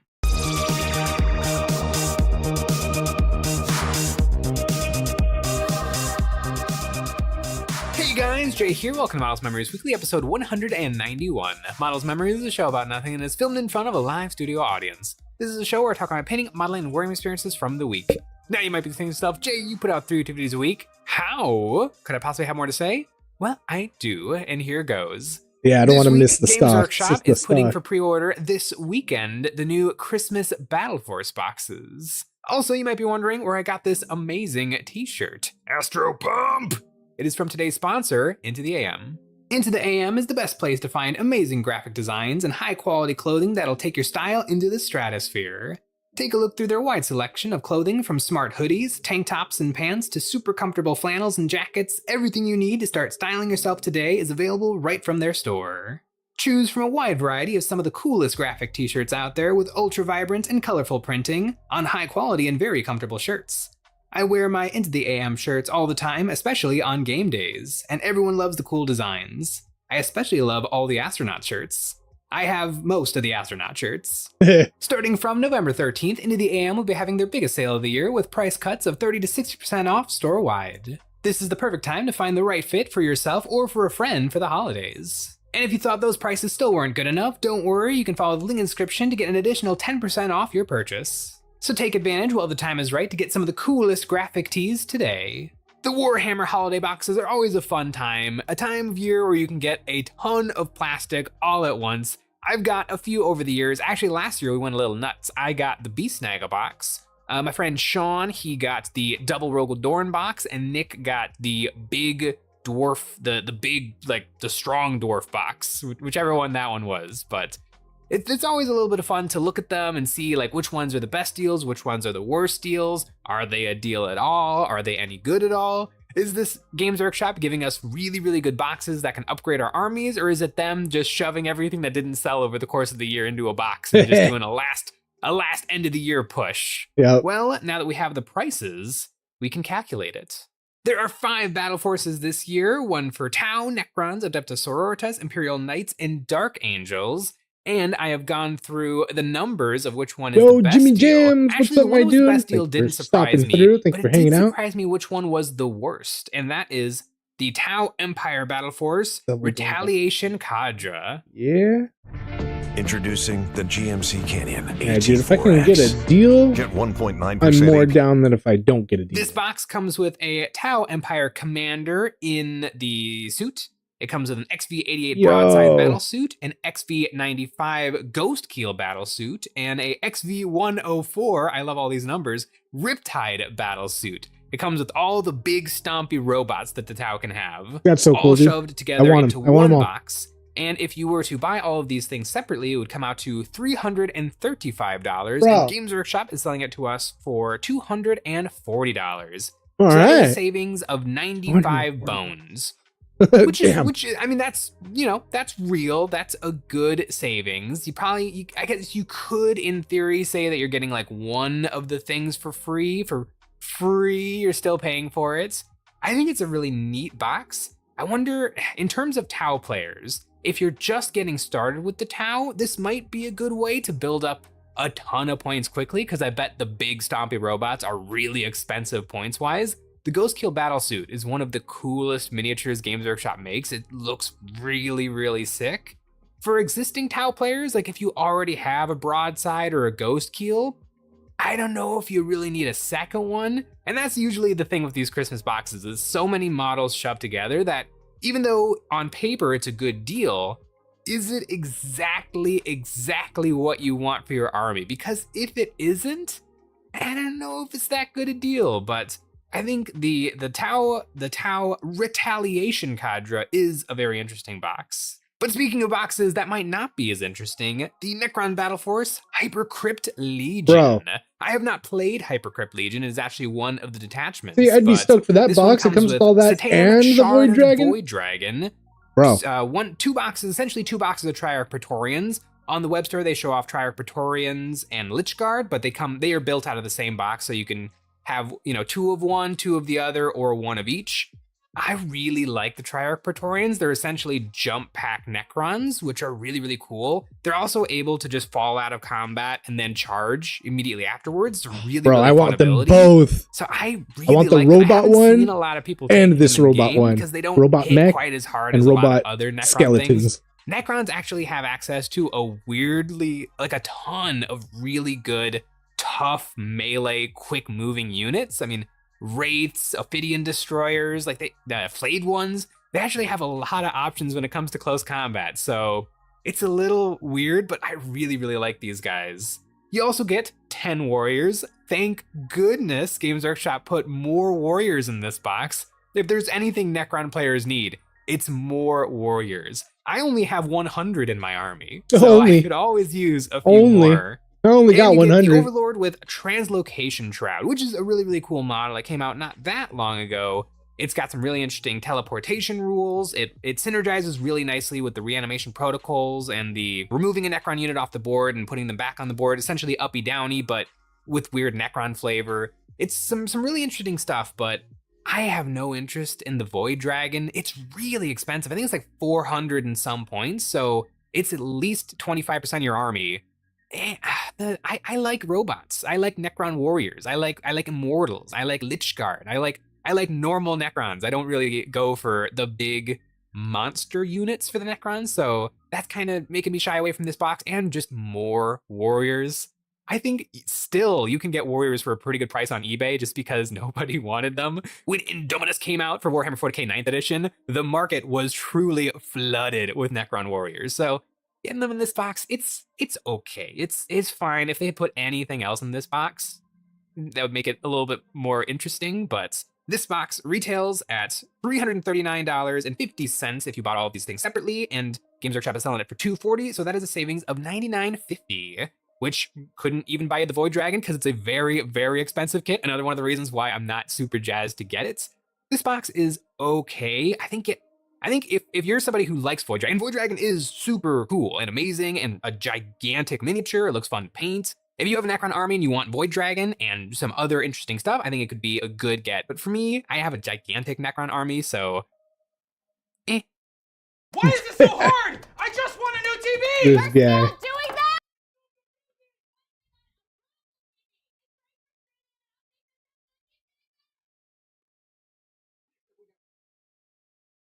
the Adeptus Sororitas Battle Force Penitent Crusade Host. This comes with a Penitent Engine box, which is 2 Penitent Engines, a squad of Argo Flagellants, a squad of Sisters Repentia, 2 Ministorum Rhinos, which is the Adeptus Sororitas Rhino, which is a slightly different rhino than the Space Marine Rhinos. I mean, it's the exact same rhino, but it's got like fleur-de-lises on it. And the Ministorum Priest, which is a new unit that we see in the new Sisters of Battle Codex. Yes, it was in the Sisters of Battle Codex, and I think it's also in Agents of the Imperium. But yeah, it's a neat little unit. It's from Blackstone Fortress, but it's been re-released for essentially for just the Imperium faction armies. It's a neat little guy. I think this box is actually really good because if you have a Sisters army, all of these units are kind of like good to haves. Like you might swap them in and out of your rotation of your army list. Rhinos are nice, like Repentias and Argos are nice. The Priest is an interesting model to shove into squads and see what it does for you.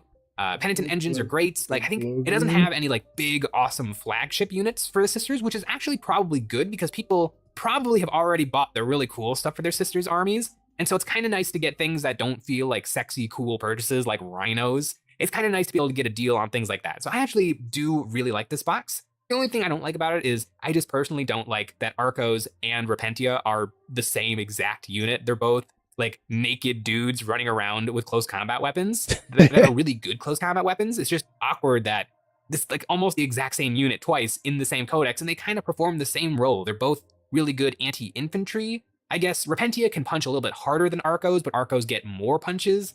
I don't know, but I think that this box is actually pretty darn solid for a beginner or for somebody who already has a Sisters Battle army. Adding up the total cost of the models that come in this kit, it is $347.50, which means it is a savings of $107.05 or 50 cents, which that's not bad. That's a Rhino and maybe the Priest.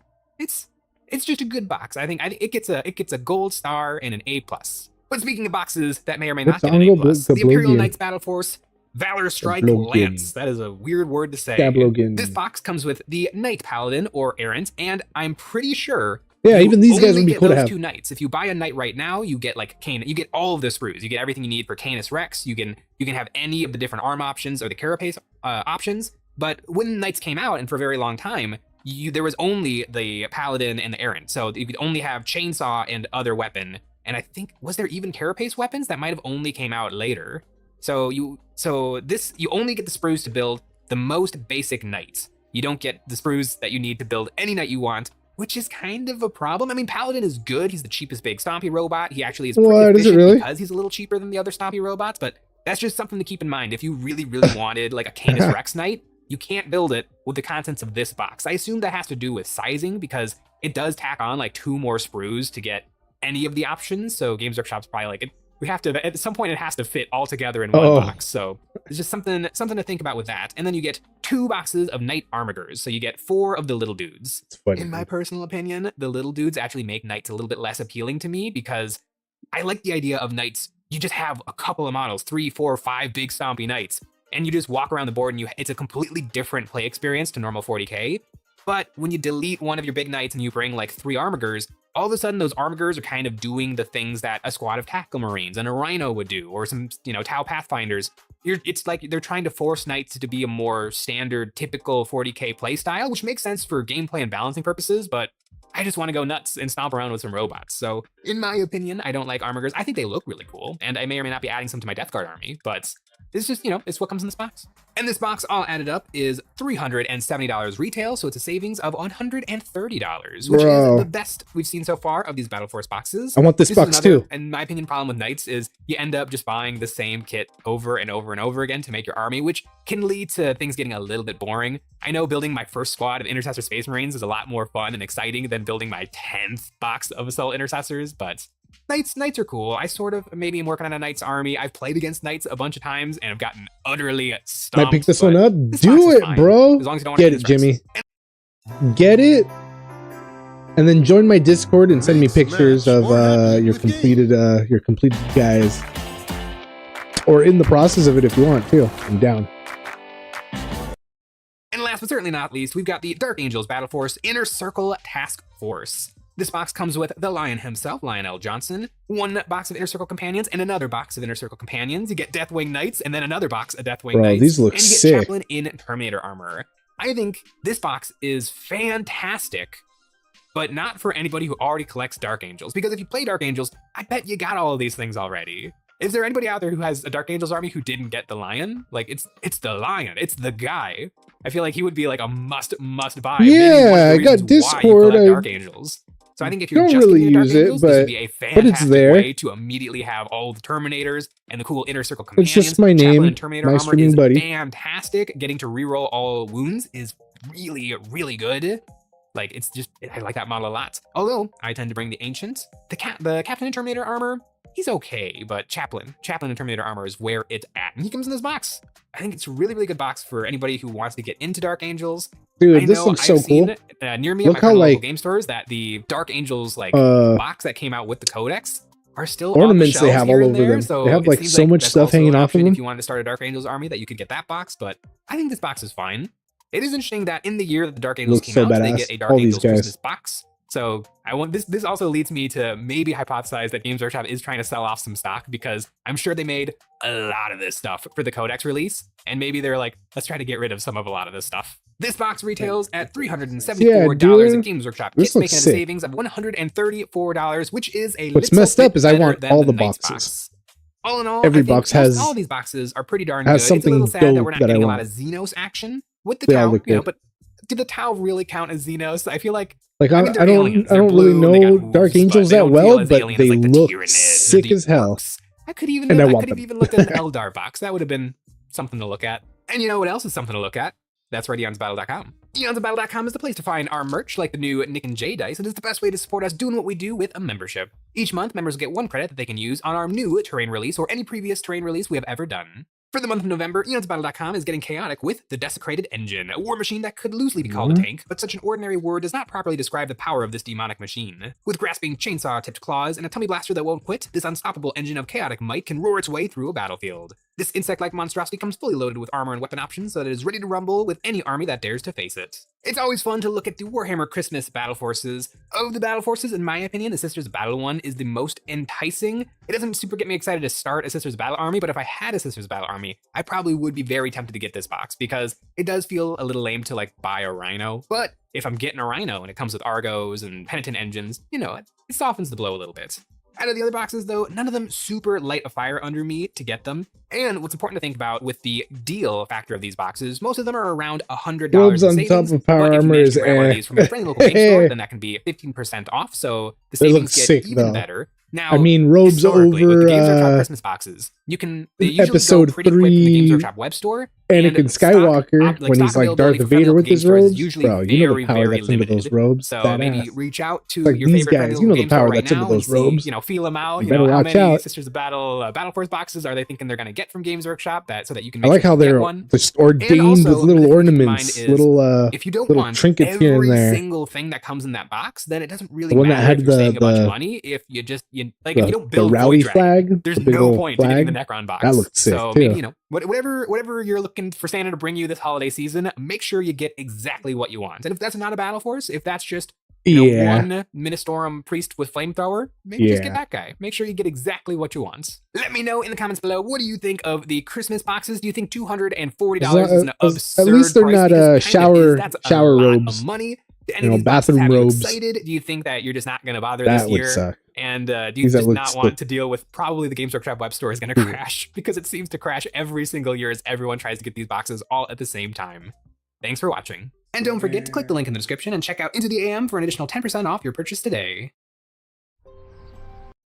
Cool, dude.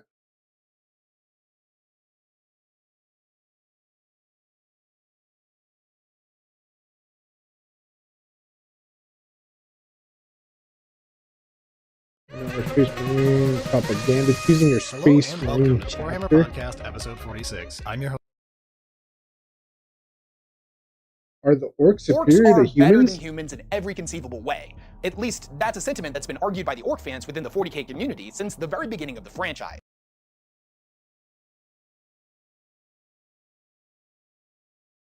Hi there.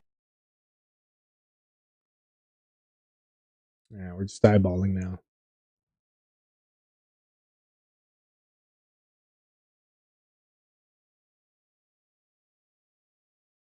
Whoa. Exclusive new Stargate announcement plans revealed? Oh my goodness. Yo. Oh, I want to be excited. I want to be so excited for a new oh my goodness. But I know how they ruin franchises these days with agendas and whatnot. So I don't know, dude. Like I'm like, I want to be excited for this, but it can be ruined. It can be, and I don't want it to be. That was 1 year ago? Bro. Oh yeah, I'm afraid to even check it. It's alright, we're not gonna check it. We'll do homework on it later some other time. That's some news. That's some news.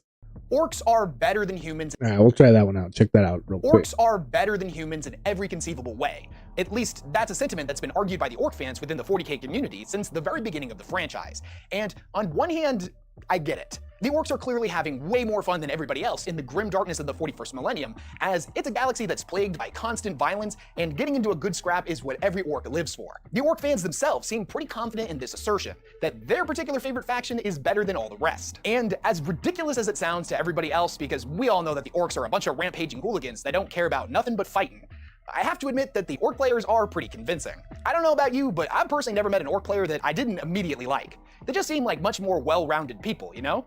At the very least, they have a better sense of humor and seem to be able to take a joke. But is all this just memes, or is there any truth to this idea? Are orcs actually better than humans? What are the fundamental differences between both factions? How are their societies structured? And is the orcs' hierarchical system of quote-unquote, the biggest orc is the boss, actually superior to the intricate systems of authority found within the Imperium? What if we compare the average human to the average orc boy? Which one of them ultimately has a better life? Well, today we're going to be getting to the bottom of that and a whole lot more. So come with me as we dive headfirst into the Grimdark and find out once and for all if orcs really are best. But before we get into all that, I wanted to take a minute to tell you about Factor, the sponsor of this video. Factor makes meeting your nutritional goals easier than ever by delivering fresh, never frozen, dietitian-approved meals right to your doorstep. Each one crafted by a team of gourmet chefs using only ingredients Yes. And I know that most importantly, humanity. However, this idea is something that doesn't tend to go over too well with us smooth-brained Imperium and or Chaos Sims, and we need a little bit more convincing. I'll fully admit I was one of them and had to do a pretty good chunk of research into this particular subject myself. But both humans and orcs on the surface seem to have different strengths and weaknesses. But are the weaknesses of the orcs actually weaknesses, or has there just been a whole bunch of Imperial propaganda that has distorted how we view the green-skinned menace? Well, in this video, we're going to be getting to the bottom of that, and to start the comparisons off, we should go with the obvious things first, such as physicality. And this one's kind of a no-brainer. Physically speaking, the orcs are superior to humanity in every conceivable way. They are bigger, faster, stronger, tougher, and most importantly, greener than humans. Orcs are incredibly resilient and are able to shrug off devastating injuries that would surely kill a human being, whether that be due to their incredibly thick skin that is difficult to puncture, a hyperdense skeletal system that is all but immune to breaks and fractures. That's alright, that's not a big deal. Of organs, there's a few people that I've seen with no necks, but most importantly, necklace none of them people are critical to sustaining life. If a human being gets stabbed in the gut and one of our organs ruptures, if we do not receive immediate medical attention, it will probably be the end of our story. Exist. Not so with the orcs. Even if an orc suffers something as egregious as decapitation, it's been proven that a tame boy can reattach the head to either the body of the original orc or a donor with seemingly few complications. When it comes to how they eat, the orcs are omnivorous, and they can seemingly derive nourishment from just about anything. Most importantly, even if no regular food source is available. There have been many autopsies done on captured orc specimens that show that their bloodstream is full of countless different types of smaller fungal organisms that possess high chlorophyll content and aid in a rudimentary ability to undergo a form of photosynthesis. Meaning, as long as there is sunlight, an orc can go incredibly long stretches without consuming what we would consider to be food. This coincidentally also aids in their reproductive system, as they reproduce by shedding spores, which then grow into more orcs, Gretchen, or squigs, all of which can be used as a viable food source for the orcs, meaning that even if a single orc was to show up on a barren world with no food, the population would still increase exponentially as long as there was sunlight. There is a common notion that orcs are simply sentient mushrooms, and it's kind of a grossly oversimplified meme that's spread throughout the community, but there is a hint of truth to this. They're not just fungi or animals, they are a genetically engineered symbiosis of both kingdoms, taking together a diverse grouping of traits from both to create a particularly hardy and long-lived organism. They were engineered 60 million years ago by the Old Ones as a species of warriors, fighters built specifically and only for combat, and thus when we examine the bodies of the orcs, we can detect no signs of evolution. They are perfect in their design, and and have remained that way for millions of years. Even the legendary Korks, super orcs that were said to be upwards of 30 meters tall from the days they were in heaven, are something that the orcs of today are still genetically capable of becoming. And speaking of what an orc can turn into, we should look at how each and every one of them begins their lives. As I mentioned before, the orcs reproduce through spores. They're shedding them throughout the entirety of their life, and when they die, they release a particularly large amount of them all at the same time. These spores grow in the earth and then develop into more orcs. The gestation time can take only a couple of weeks, wherein the orc will be fully developed and rip his way out of his underground cocoon before bursting up from underneath the soil. This is what makes them incredibly dangerous and difficult to get rid of, as even if you manage to kill all of the orcs, there are still definitely going to be some spores behind that you missed. The novel Imperial Glory by Richard Williams gives us a rare peek into what it's like for an orc at the moment of their birth. The novel itself is a classic tale of the Imperial Guard versus the orcs, but in a segment between chapter 18 and chapter 19, the story suddenly shifts perspective and goes back in time 1 year before the events of the book. This is where we see the war boss known as Choppa at the moment that he tears himself free from his birthing pod. Before he even emerges, he's already fully conscious, and the only reason he decides to dig his way out in the first place is that he suddenly finds himself uncomfortable. The space that he has existed in for as far back as he can remember, which admittedly is only about a week, has always felt safe and secure. Now it's tight and cramped, and he doesn't like it and he wants out. He tears at the pod and then starts digging through the dirt. It's a weird sensation on his fingers as he's never touched soil before. Even when he starts to emerge from the ground, the feeling of wind against his skin is kind of unnatural and unnerving. Even more unnerving is the fact that he's never actually seen anything with his own eyes before, and opening them for the first time is an alien experience. The very first thing that he sees is another orc, and he recognizes immediately that this thing is stronger than him because it's physically larger. Already, he's inclined towards violence, and he realizes he needs to find something to make him stronger, which he does in the form of a large stick. He then proceeds to sneak up on the other orc and beat him to death. In the pursuing fight, he manages to strike the orc in the face with his club and sees a weird red liquid come out. But when the other orc hits him back, the same red liquid doesn't appear. He understands that this is a telltale sign that he's winning. After he defeats his opponent, he picks up his enemy's axe. He bites on it and tries to bend it, but no matter how hard he does, it doesn't flex. He realizes that this thing is stronger than his club, and thus by wielding it, he is now stronger than before. After this, he notices he's being watched by a Gretchen. He doesn't know what a Gretchen is, but he sees that it's smaller than him. Thus, he knows that he's stronger and gives chase. The Gretchen ends up leading him to a pack of squigs, and since they're territorial, they attack him on sight. He manages to crush one of them, and the other ones scamper off. There's this weird pain in his stomach. Not the same pain from before where he got punched by the other orc, but it's something different, and he instinctively understands that by eating this squig, it will be relieved. After he eats, he goes back to sleep in his hole, and over the next several days, the Gretchen keeps coming back. Eventually, he follows the Grot to a camp of orcs, and although the Gretchen seems to be indicating that he wants him to go join the other boys, he's reluctant. There are more of them than him, and he understands that together they're stronger. Even still, he can't shake this deep sense of belonging, and he wants to be part of them. He goes back to his birthing grounds and sees another orc emerging from his cocoon. It's howling in pain as its leg has twisted at an unnatural angle. He sees the new spawn as weak and goes to kill it, but suddenly the Gretchen flies out of nowhere, clawing at him, saying that boys don't kill other boys. He seems confused, so thinking quickly, the Gretchen points at the new spawn and calls it a boy, and then points back at him and calls him the boss. He then points at the broken leg and tells him to dock it. Choppa doesn't really understand what he means, but he grabs the leg and wrenches it back together. Choppa would eventually join with the other boys, and over the next few weeks, he would learn his role within the society, even becoming their de facto war boss within only a year. So what can we take away from this whole passage? The moment this orc is born, he already has a rudimentary understanding of all of the things around him. He demonstrates propensity in a fight, making his first kill within 20 minutes of being born. He then learns what food is and how to hunt, and is successful in his very first attempt. He is like a sponge, absorbing new stimuli, environmental factors, and situations, and intuitively understanding what they are and how to respond to them. He then integrates into orc society and very quickly rises through the ranks to become a powerful leader figure in only a year. Now, compare no red liquid equals winning, yeah, dude. I don't know about you, and that's I'll wild. Admit, I can't really remember what it was like being one, but if the accounts of my parents are to be believed, I hadn't accomplished shit. We are remarkably useless for a pretty long period of time and are completely reliant on others to ensure our own survival. Yep. Orcs, on the other hand, are just built different. They just From figure a it viewpoint out. that only focuses on biology, we can see that the human belief in its own superiority is beyond just wishful thinking, it's blatantly incorrect. But being tough and hardy isn't everything, and many believe that intelligence is the true hallmark of greatness. So how do the orcs stack up against humans in the brains department? As we discussed in the previous section, not only are orcs able to adapt to new situations incredibly quickly, but they also each contain certain levels of innate wisdom encoded into them at a genetic level, giving them a remarkable understanding of not only survival tactics, but also physics, engineering, and medical science, just to name a few. On numerous occasions, they have left the Imperium completely baffled by their ability to come up with ingenious solutions to overcome just about any problem or obstacle that ends up in their way. Whether that be by creating a system of underground drills to leech resources from their enemy, create vast arrays of void ships capable of sailing across the stars, or even producing reality-defying devices that can break the known laws of the universe. In fact, I would go so far as pointing out that when it comes to feats of engineering, humanity has yet to produce something that the orcs have not been capable of replicating. Whether it's titans, void ships, all manner of weapons, vehicles, or even warp drives, the orc version of these things might not look as pretty or be as intricately designed, but they not only work, but are made cheaper and faster. And whether it be based on the orcs' inherent knowledge or a combination of that and their own personal discoveries throughout their lives, they actually know how their machines work. Conversely, technology over in the Imperium is routinely based on blueprints from the time of the Dark Age of technology, and humanity only has a base-level understanding of how they work in the first place, which has led over time to a cult of superstition developing around keeping them functioning through ritualistic prayer and sacrifice.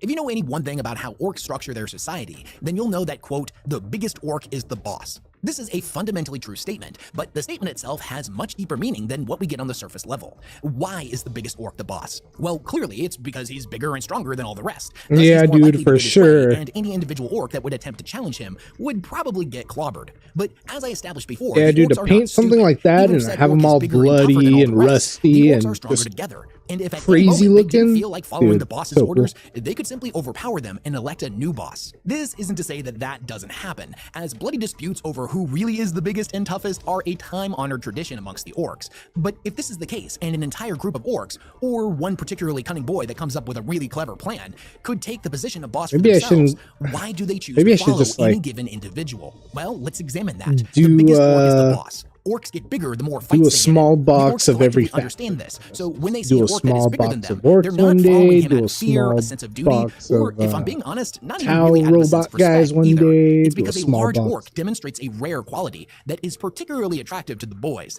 This is an orc that can provide for them their entire purpose for That's existing. pretty cool. I'm down for that. Scrap. And not just one. If I saw somebody painting an orc not too long ago, and they were doing like layers of different greens and yellows. The other boys put together. In following such an individual, the look orc in good though. question The is end, promised a end, number of end fights results look exponentially really higher good. than if he was to set out on his own. Thus, submitting to the will of the war boss is in his own selfish best interest. And I know what you're thinking. How can it be in their best interest if all of these battles are statistically likely to lead to the orc's death? And that's Hume thinking. You have to think like an orc. The outcome of the battle is not nearly as important as experiencing the battle itself. Charging headlong into the fray, we're just gonna go with what I like.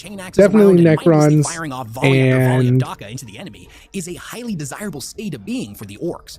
I'll figure out what army I want to do first. It's a biological need for them. And the orc boss himself, by the next painting stream, I will know which one I want to do. Medals or some unearned sense of authority granted to him by It'll probably be the next even more fancy medals. He can't just command his troops. I'm gonna do some more homework on each faction and be like, I like these guys. Doing exactly as you're told at all times, even if that means putting yourself into highly undesirable situations that will most likely get you killed. A state of being that every biological instinct is telling you to flee from. But you and your comrades do it anyways, held together by a sense of duty, or oftentimes by an even stronger fear of the commissar behind you. I am. They look so cool, dude. They look so badass. The whirlwind of thoughts and emotions in his own mind. Statistically speaking, the human soldier they look badass, and I like their story that they were like there in the beginning, pretty much.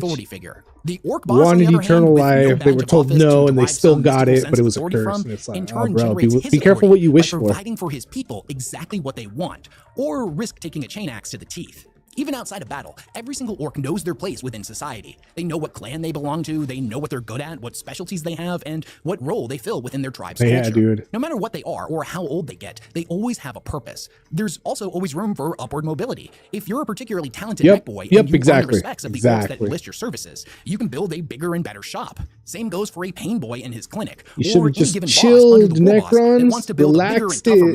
Hell, every single orc has equal opportunity to become a boss or the war boss. They just have to decide that that's what they want to do and take their shot. However, over in the Imperium, that's not normally the case for the vast majority of humanity. And it gets a little skewed, since most of the stories that we read from the 40k novels traditionally follow somebody who is an esteemed member of one of the armed forces that make up the Imperium. The reality is that ending up in such a position is incredibly rare, and it's normally the people who have gone through the prestigious military academies like the School of Progenium. For 99.9999% of humanity, they are simply cogs in the Imperial war machine. They are the workers that grind and toil away the day within the bowels of a hive city, just to wake up and repeat the process again until they die. There are certainly more desirable places one could be born into, like that of a pleasure world or an agri world, but these planets are far less numerous than the hive worlds. Bro, look at that city! Holy shit, If you bro! were to roll the dice on being born into the 40k universe, it's like a 95% chance that you're going to end up doing backbreaking labor with no sense of fulfillment for the entirety of your life. And if you ever suffer tragedy that prevents you from doing your job, there might not be any other direction for you to go. There's actually a really great short story about Gregor Eisenhorn, the famous radical inquisitor, that highlights this pretty well. You see, one of his earliest cases after becoming an inquisitor saw him come face to face with an old man who came to his office of his own free will to turn himself in. The man was a savant with numbers and had been working for a local business and going over their ledgers when he found a number that didn't make sense. It more than didn't make sense. It shouldn't have existed. Whenever you tried to look at the pages, you knew something was wrong, but your eyes couldn't focus on it. He believed he had come across the number of ruin, a telltale sign of chaos. He's fully convinced that Eisenhorn is going to interrogate him and then either execute him or lock him up in some deep dark dungeon for the rest of his days. But even still, he was a loyal son of the Emperor, and the idea of trying to cover it up to ensure his own safety was simply not on the table. Eisenhorn decides to investigate the matter much further, and by the end of the story, he has cleared the old man of any wrongdoing, having tracked the corruption back to the company he worked for. All of its higher-ups are tried, and the company is destroyed. Afterwards, the old man asks Eisenhorn what is going to happen to him. He was too old to learn a new skill, and nobody else in the city that he lived in had any need for somebody with his particular talents. He had enough rent money to get him through the next week, but after that, he didn't know what he was going to do. Eisenhorn basically tells him that the Emperor protects and all that jazz, but he was on his own. Spoilers, but after the next couple of months, that old man was dead. He was a toothless cog. There was no purpose for him to exist anymore within the Imperium, and thus he was allowed to perish. I should point out that this is an event that would end up haunting Eisenhorn and many years later would play a pivotal role in his journey of self-discovery, where he re-examined all of the people that he had let down across his career. But that's a story for another video. Even in the worst case scenario where an orc boy suffers some kind of crippling injury where he's not able to fight anymore, he can simply go to a pain boy and they'll slap on another limb or two, or 3 or 4, whatever the pain boy wants to do. And if they're not fitting in with their tribe for whatever reason, they can just go and join another one. It's kind of weird to think about just how the orcs are often portrayed as being aggressive and dumb and brutal with each other, but they actually have a stronger sense of community than most humans do. Meet Armando. Damn, Ask him dude. anything about his 2-in-1. It's pretty dope. Pretty dope. Definitely enjoying the 40K universe.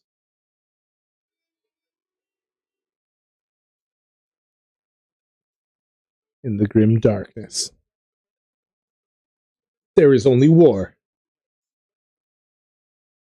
To close this video out, I want to talk about orc and human society and the overall happiness and fulfillment levels of every single individual in each of them. To do this, we're going to take a look at a real-world psychological theory known as Maslow's hierarchy of needs. If you're unfamiliar with it, the basic concept is that Maslow believed what's human up, needs could be man? arranged in Thank a you for 5-tier stopping by. hierarchical Thanks for system, chilling, where coming individuals at the through. bottom of the pyramid needed to be fulfilled before moving up to the higher ones.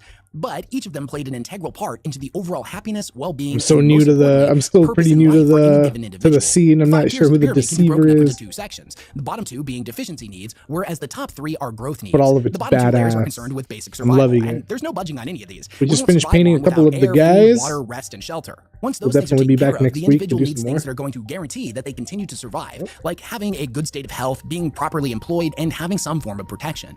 The next 3 layers are equally as important and focus more on the psychological side of existence. They don't extend from the lack of something like the first 2, but more the desire to grow, improve our state of being, and ultimately reach our full potential. The 3rd layer focuses on belonging and love. Humans are social creatures, so things like friendship, family, and intimacy are integral parts of our existence. After that, we have the self-esteem layer, which is focused on our own personal self-confidence, achievements we can be proud of, and to seeing ourselves as unique individuals with something important to offer others. Thanks, dude. And finally, at the very top is self-actualization, which is characterized by the idea of realizing what our potential is and then reaching it. It is to accomplish everything that we can. I really gotta hold myself back anytime I hear the word war now in real life. I'm probably gonna want to do that. Somebody's gonna say war somewhere else. If you take the average human citizen within the Imperium and our run-of-the-mill orc boy from any of the clans, and then compare and contrast how they stack up on the pyramid, the results are pretty depressing for humanity. Your average hab worker has the bottom 2 tiers fully taken care of. They spend every minute of every day working in the manufactorums before returning to their habs to rest, and then rinse and repeat the process day after day until they die. It's like, what good is my knowledge anymore? But there's no guarantee for growth. When we read the 40K novels and we see regular Imperial citizens,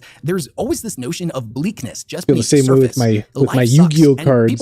All my Yu-Gi-Oh cards that I used to have, well, that I still kind of have. Is a theme that almost never now comes there's up in the like books at new all. cards and new rules and new ways to like that they have a husband make or them wife stronger or and have stuff. children, which Things is that I've never even heard of and don't care to like learn about. And I've read over 100 of the 40K novels, and within them, the amount of times I've seen intimate relationships or I'll between just these make friends characters, with people that I can count those examples miss on the one old hand. ones And if I'm being honest with you, don't like the new every ones single one of also. them ends in But I'm tragedy. down for all of this. When it comes to the needs of self-esteem, whether that be prestige First, we're getting into the painting scene, and then here, now that we're almost done, we're going to get into learning how to actually play the game. Somebody of military importance. They live a life of eternal duty and find worth in serving the God Emperor. There is no question that duty is an important and powerful generator of a sense of purpose and accomplishment, and it works out very well for these characters. But even though they are the ones the stories tend to follow, ending up in such a position is a remarkable rarity for the quintillions of humans that live within the Imperium. If you're somebody who plays the 40k tabletop game, then you'll know that we as a community often make jokes about how the guardsmen are simply being sent into the meat grinder, that they're like ants, and their strength is that there are billions of them, and they're all infinitely replaceable. It's not a very good look, and paints kind of a dishonest picture of what the Guard is.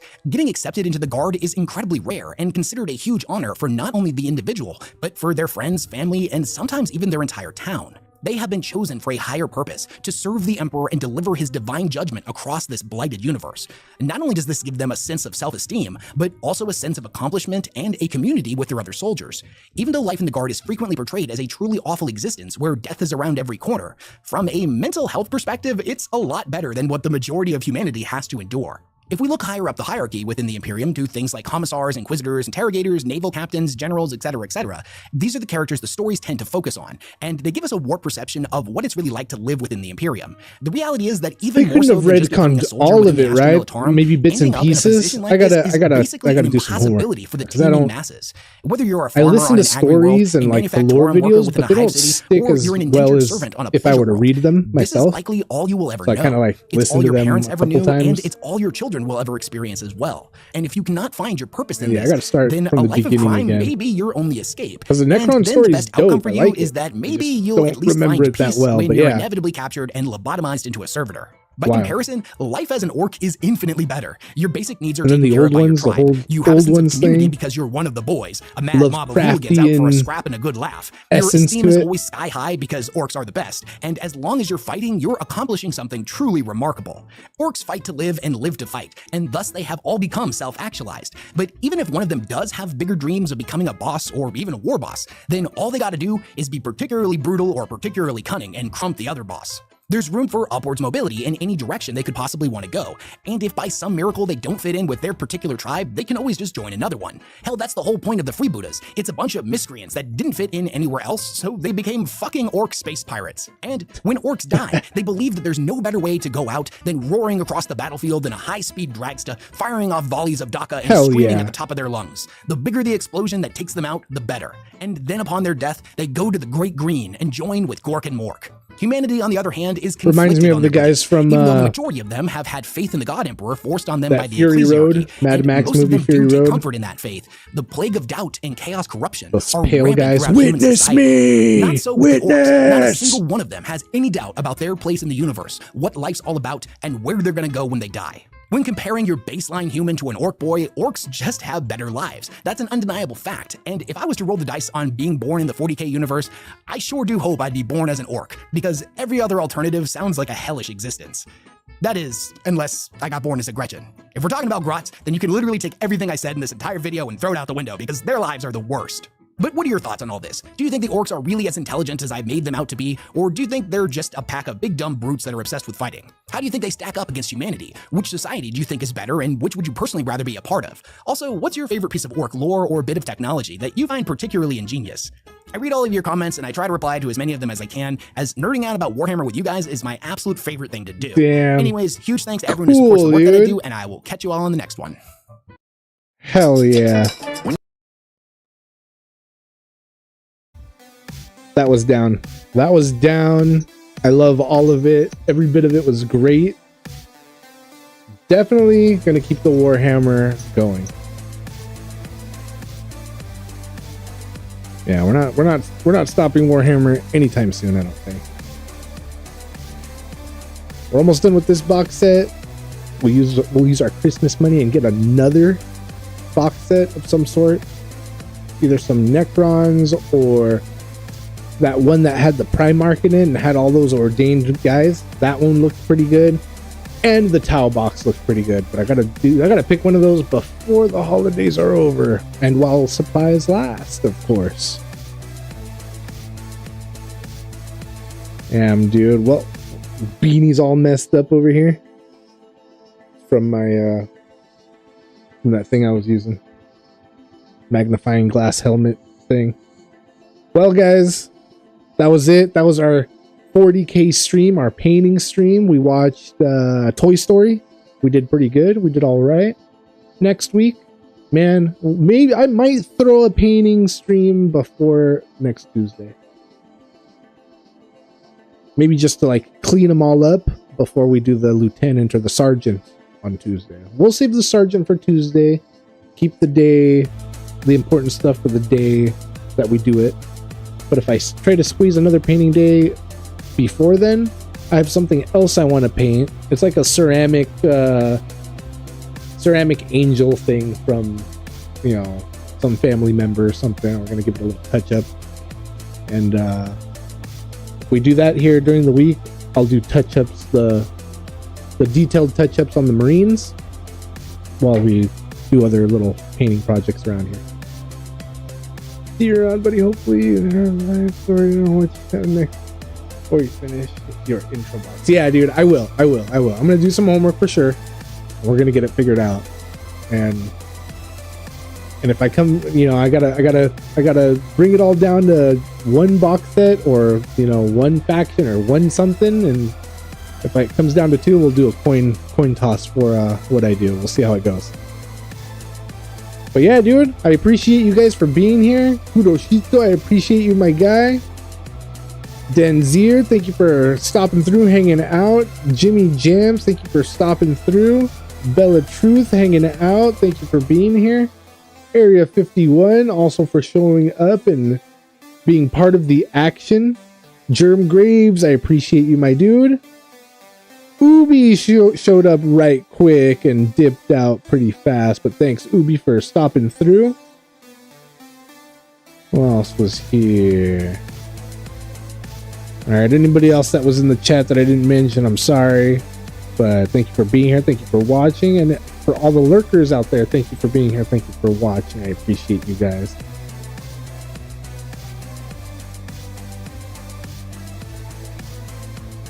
Alright, you guys. So tomorrow we have Stargate SG-1. We'll be catching a little bit more of Season 4 and catching a little bit of the bonus features that come in the discs for Season 4. Just a little bit of them because we're already caught up on the bonus features. Thursday, we'll probably be taking Thursday off. Friday, if you're on YouTube, I threw a poll post for the movie on Friday. It's your choice. We could either watch Jingle All the Way with Arnold Schwarzenegger, or we can watch Elf with Will Ferrell. So that's on a post. You can either go to my community posts on my page, or you'll probably see it somewhere on the thing, and you could vote for one of those movies for Friday. Saturday, I'm not sure what we're doing Saturday. We'll be here though. We'll do something. Sunday, we're going to be doing like family holiday stuff Sunday, so nothing on Sunday. And we'll definitely be back next week for Monster Monday. We're only going to be watching one episode of Pokemon because it's right before the movie. So we're going to watch one episode of Pokemon and then 3 episodes of Digimon and Yu-Gi-Oh! And then the week after that for Monster Monday will be the Pokemon movie 2000. Pokemon 2000, the movie. Alright, you guys. Mouthfuls, but that's the heads up for the week. Thank you guys again for being here. Thank you for hanging out. I appreciate you guys. God bless, and I will catch you guys soon. Peace.